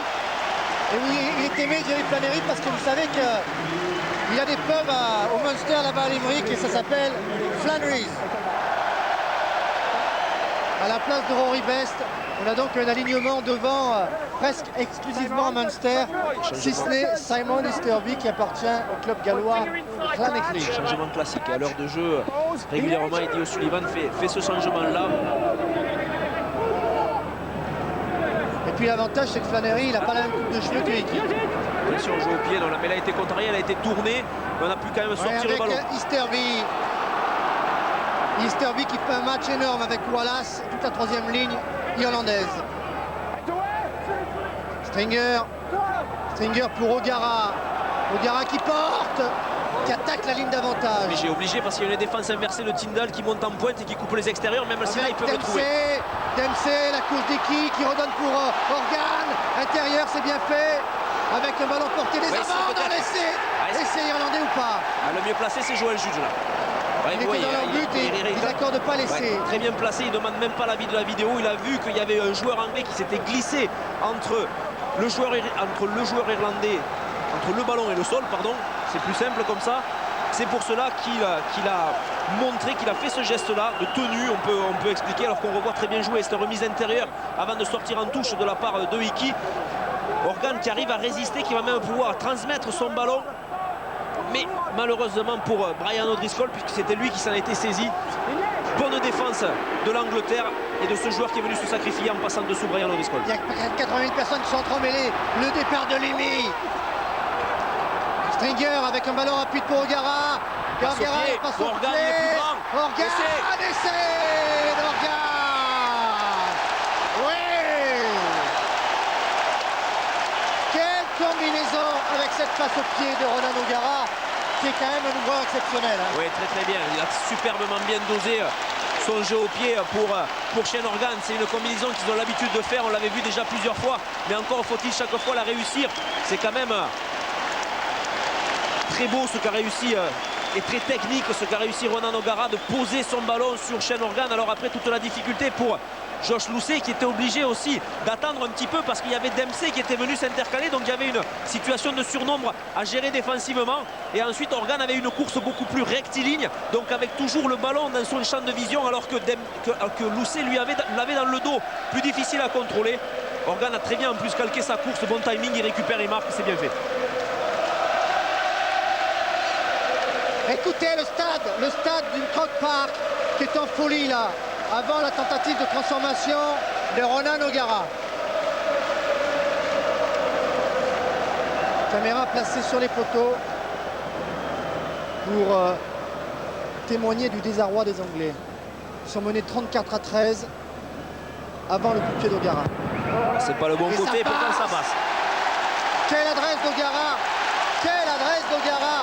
36-13, plus 23 en faveur de l'Irlande. Et il reste encore plus d'un quart d'heure à jouer avec les arrêts de jeu, donc ça nous promet une fin de match très intéressante car les Anglais ont montré qu'ils avaient quand même de l'envie, qu'ils voulaient faire quelque chose, mais les Irlandais qui n'abdiquent pas, au contraire, qui veulent mettre énormément de points à cette équipe d'Angleterre et qui ont retrouvé la main sur le ballon, ils ont mis la main, ils remettent du mouvement, ils ont de nouveau des libérations rapides, donc ils vont continuer leur avancée et leur conquête. Schutter avec Julian White pour Wilkinson. Ouais, interception avec une manchette sur O'Driscoll qui joue extérieur, c'est bien fait pour Darcy. C'est la folie irlandaise dans cette fin de partie. Stringer, O'Gara, Organ qui porte, qui donne à hauteur pour O'Connell.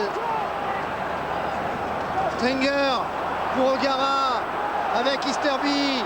Easterby qui porte pour Wallace. Wallace dans les 22 mètres de l'équipe d'Angleterre. Attention, il s'est un peu isolé. Pour l'instant, c'est Tyndall qui a les mains sur le ballon. Il faut lâcher là du côté de Wallace, faut lâcher. Ballon lent. Est-ce que les Anglais vont le récupérer, ce ballon. Ils l'ont récupéré. Ils vont le récupérer parce que voilà, c'est isolé au contact. Il y aura même peut-être une faute de la part de Doncha O'Callaghan, non, elle n'est pas signalée. Ouais, on a avancé avec Rhys.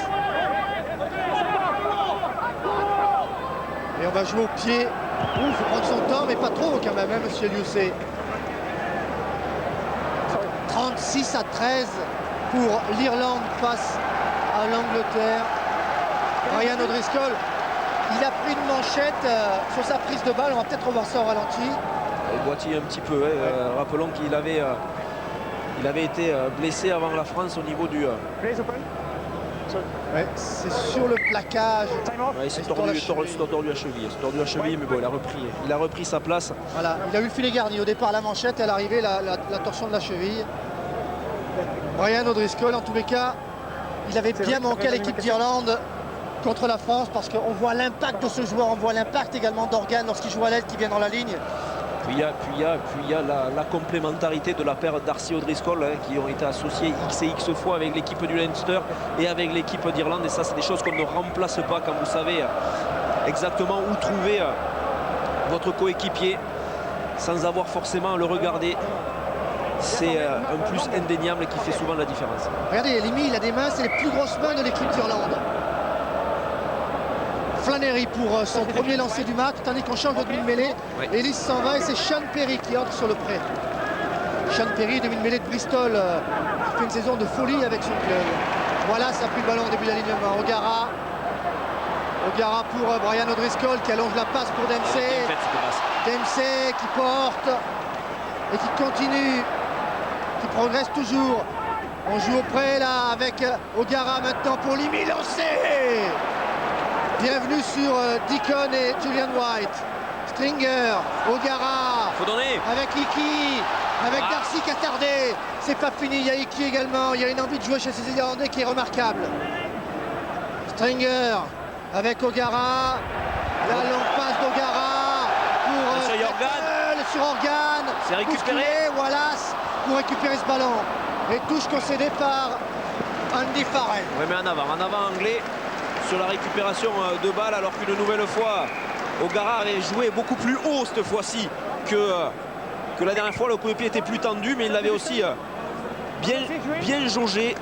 Et c'était à la lutte Strettle et Organ, mais cette fois-ci Strettle il était fixe, hein, il attendait ce ballon parce qu'il n'y avait pas de situation de surnombre comme la dernière fois où Lousset avait dû naviguer et arriver en retard.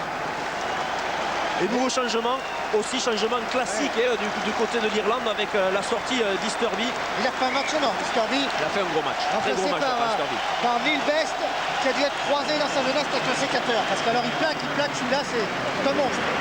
Ouais, c'est un joueur très présent pour monter sur les demi d'ouverture.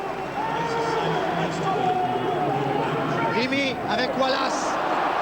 Wallace passe par le sol. Stringer, petit côté avec Flannery pour John Hayes. Hayes passe à Strettle. Il n'a pas réussi à rester debout. Strettle a bien déséquilibré, heureusement parce qu'il y avait une différence de poids entre les deux. On écarte avec Wallace à nouveau. Wallace il est tout seul, il faut venir près de lui. Oui, parce qu'ils sont organisés sur la largeur. Si par contre ça sort, mais il a mal lu le jeu, Wallace, parce qu'ils étaient vraiment organisés sur la largeur, les Irlandais, avec un surnombre important, avec l'apport il y avait Marcus Horan, il y avait Neil Best qui était après le second centre. Et voilà, s'il s'est engagé tout seul. Là, c'était à O'Gara de faire un petit peu le ménage et de lui demander de sortir de cette zone entre le 9 et le 10 pour pouvoir avoir le ballon à disposition et lancer sa ligne d'attaque. Peut-être un manque de communication, ça n'a pas permis à l'action de se continuer. Il a été logiquement pénalisé pour regarder le ballon au sol. Voilà, si vous aimez le rugby sur France Télévisions, il y aura du rugby sur France 4 pour le challenge européen. Il y a du rugby sur France 2 et il y a du rugby sur France 3 parce qu'on m'a dit que demain vous étiez à Auch, vous alliez manger du confit à midi. Oui, je vais surtout essayer de rattraper l'avion pour arriver à Auch à l'heure, pour effectivement faire un Auch-La Rochelle qui est important parce que c'est le premier contre le second de la Pro D2, une Pro D2 qui monte en puissance. Voilà, sur toutes les régions de France 3 du sud de la France, sauf la région Provence-Côte d'Azur. Si vous aimez le rugby demain après-midi, c'est un service de France Télévisions. Changement à nouveau avec la sortie de Paul O'Connell. Non, la sortie, ils sont trompés. C'est John Hayes qui est sorti. Remplacé par Simon Best, le frère de Rory Best. Les ballons récupérés là en fond d'alignement par Simon Best justement.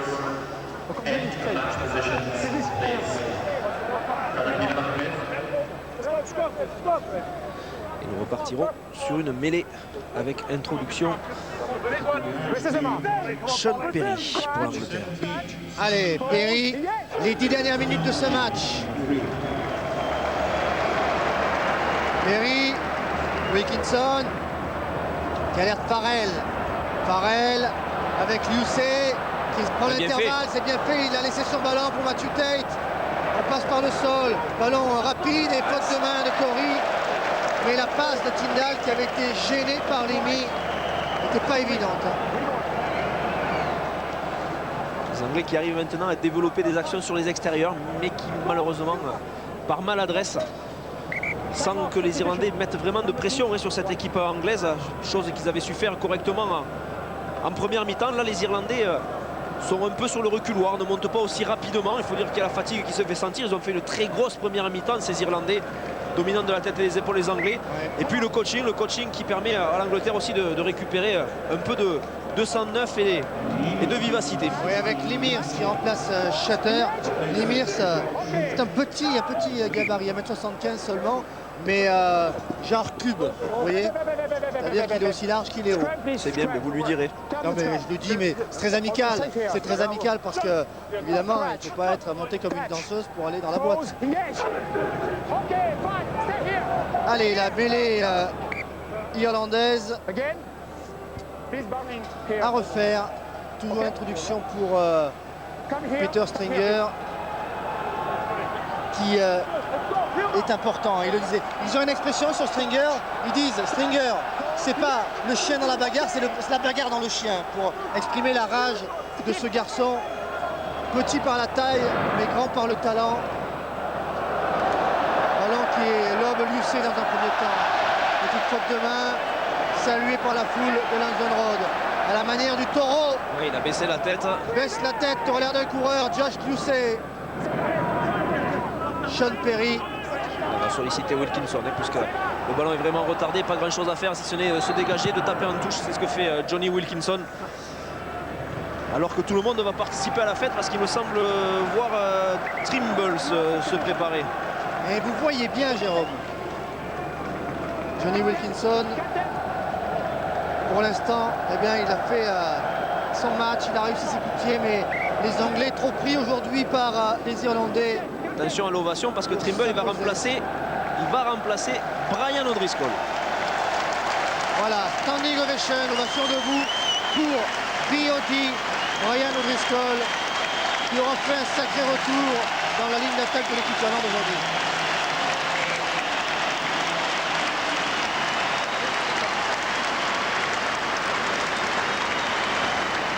Alors positionnement comme contre la France et finalement, puisque c'est Organ qui a repris sa position au centre avec Darcy et Trimble qui est rentré en position de 3 carrés. Flannery, le ballon gagné en touche par Neil Best. Et faute anglaise. Faute anglaise puisqu'on a disputé le ballon avec les mains dans une mêlée spontanée. C'est-à-dire le joueur avait été plaqué, il avait été amené au sol. Le ballon lui aussi était au sol couvert par des joueurs des deux équipes, un joueur irlandais, des joueurs irlandais et des joueurs anglais en contact. Donc dans ce cas-là, on ne peut gagner le ballon qu'à la poussée. Alors le talonnant avait le pied, il avait été gratté par un joueur anglais, donc c'est une pénale touche qui va essayer de te trouver. Eh bien non, Ronan O'Gara, il faut qu'il fasse son erreur, l'erreur du match. C'est directement une touche de but et donc on repartira avec une mêlée introduction pour l'Angleterre à l'endroit où la pénalité a été tapée. Eddie O'Sullivan avec Niall O'Donovan qui avait assisté Declan Kidney pour l'ascension du Munster dans les années 2000. Le Stade Toulousain est bien placé pour en parler. Je vois pas de quoi vous parlez. Il avait été battu à Bordeaux voilà, par cette équipe demi-finale qui est... Mauvais souvenir pour le Stade Toulousain. Sean Perry pris par Stringer. Et le public qui fait la hola maintenant dans Croke Park. Passe par le sol. William White avec Perry, Farrell. Par-dessus, c'est récupéré par Organ. Et les olé, olé, olé qui s'élèvent dans les travées de Croke Park. L'Irlande tout près du record. Record de points dans une victoire face à l'Angleterre. Plus 23 pour l'instant. La plus grosse victoire irlandaise face à l'Angleterre, je vous le disais. 22-0 en 1947. Et pour l'instant, il y a 23 points d'écart. Il me semble qu'il avait été touché ce ballon, hein, on le voit. Il est passé entre les bras, peut-être qu'il n'a pas été touché, c'était limite. C'est pour ça qu'il y a le public qui a un petit peu réagi lorsque le ballon a été rendu à l'Angleterre sur ce lancer en touche, mais sur encore nouveau beaucoup de pieds quand même d'O'Gara par ce jeu au pied croisé. Et les Anglais qui sont attachés à leur poteau, qui jouent carrément toute cette deuxième mi-temps dans leur camp. Dominé par les Irlandais, ces Anglais. Sean Perry. Et on joue au près. Il y a des kilomètres à faire pour aller de l'autre côté. Ouais, parce que le départ de Rees maintenant. Wilkinson est en train d'appeler les avants pour qu'ils viennent alimenter derrière. Il veut le jouer ce ballon, il veut l'écarter. Mais comme personne n'est venu, bien on va jouer au pied très haut. Ouais, Chanel sous ses 22, c'est osé. Attention. C'est récupéré par les Irlandais avec Darcy. Darcy pour Organ. C'est Stretton impeccable qui se ramasse ce ballon, c'était pas évident. Qui joue maintenant avec le soutien de Matthew Tate. Bien sûr, non. Peut-être jouer là-bas, mais c'est Vickery qui est venu. Vickery face à Flannery. Sean Perry. Lucey. Palmer. La passe pour personne. On joue en reculant du côté anglais. Wilkinson. En avant involontaire de la part d'un joueur irlandais qui a voulu tenter l'interception, qui ne l'a pas pris, donc il a projeté le ballon en avant. C'est pour ça qu'on signalera une mêlée et non pas une pénalité avec le nouveau changement. Cette fois-ci c'est en seconde ligne qu'on va tourner, puisque je vois O'Driscoll et aussi à la mêlée. Alors, il y a du monde qui rentre, c'est pour vous Laurent. Ryan O'Driscoll et Simon Osterby qui vont recevoir du renfort. Stringer qui sort, Boss qui rentre, O'Driscoll qui va rentrer pour Donshaw Callaghan, et le troisième, eh bien c'est Paddy Wallace, peut-être pour O'Gara. Voilà, Stringer, O'Gara. Apparemment c'est Limi qui sort, donc on va... Et O'Driscoll rentre en numéro 8. Voilà. Mike O'Driscoll. Mike O'Driscoll.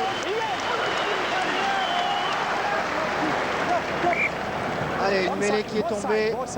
Moins de 4 minutes à faire ici à Croke Park.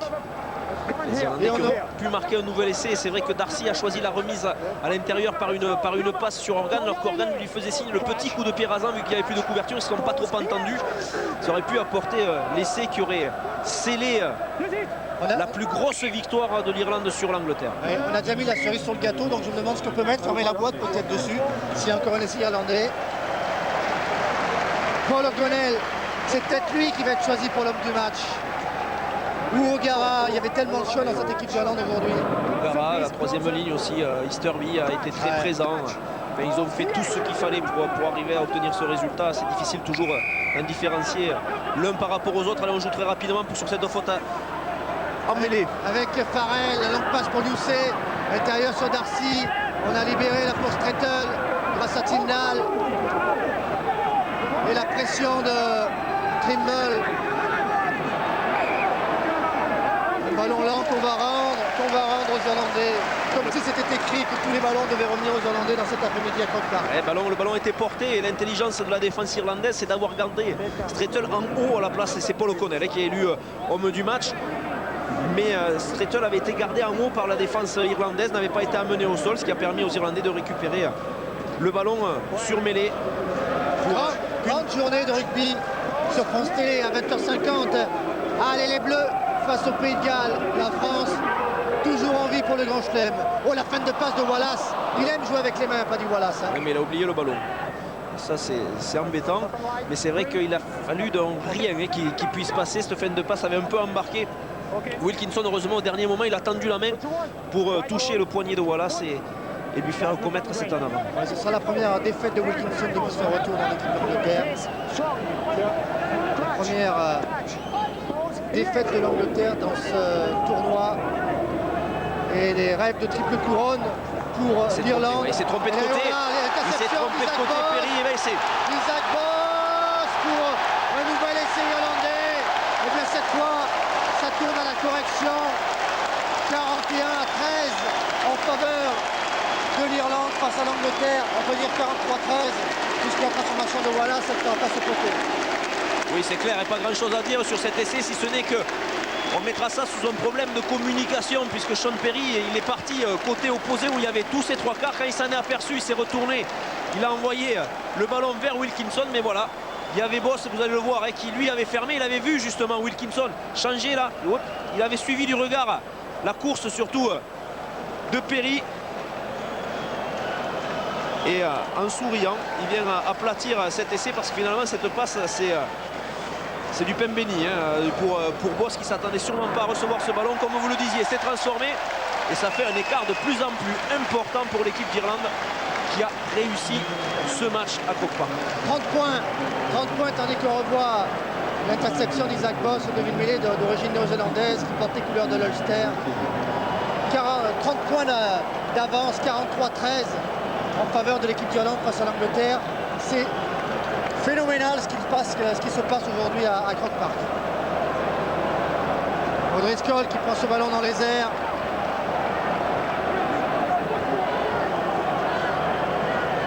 Avec Darcy pour Neil Best. On a passé le temps réglementaire, 21 points d'Ogara, 4 essais, 2 points de Wallace. Ils se mettent à la faute. Alors il y a deux solutions. Soit Paul O'Connell va faire taper en touche, on va arrêter le match à ce niveau-là sûrement et ce sera l'ovation. Soit on va quand même continuer à jouer. Non, allez, on tape en touche, Wallace, il va pas s'embêter et c'est fini. Voilà, c'est fini, 43-13. On a vécu un grand moment rapidement, Jérôme. Oui, match très intéressant pour les Irlandais qui ont vraiment dominé de la tête et des épaules ce match, surtout en première mi-temps. La deuxième mi-temps était plus équilibrée. On aurait pu même dire que les Anglais avaient fait quelque chose de positif. Après, il y a eu cette interception qui a tout changé. Mais attention, les Anglais, ce sera le prochain adversaire de la France.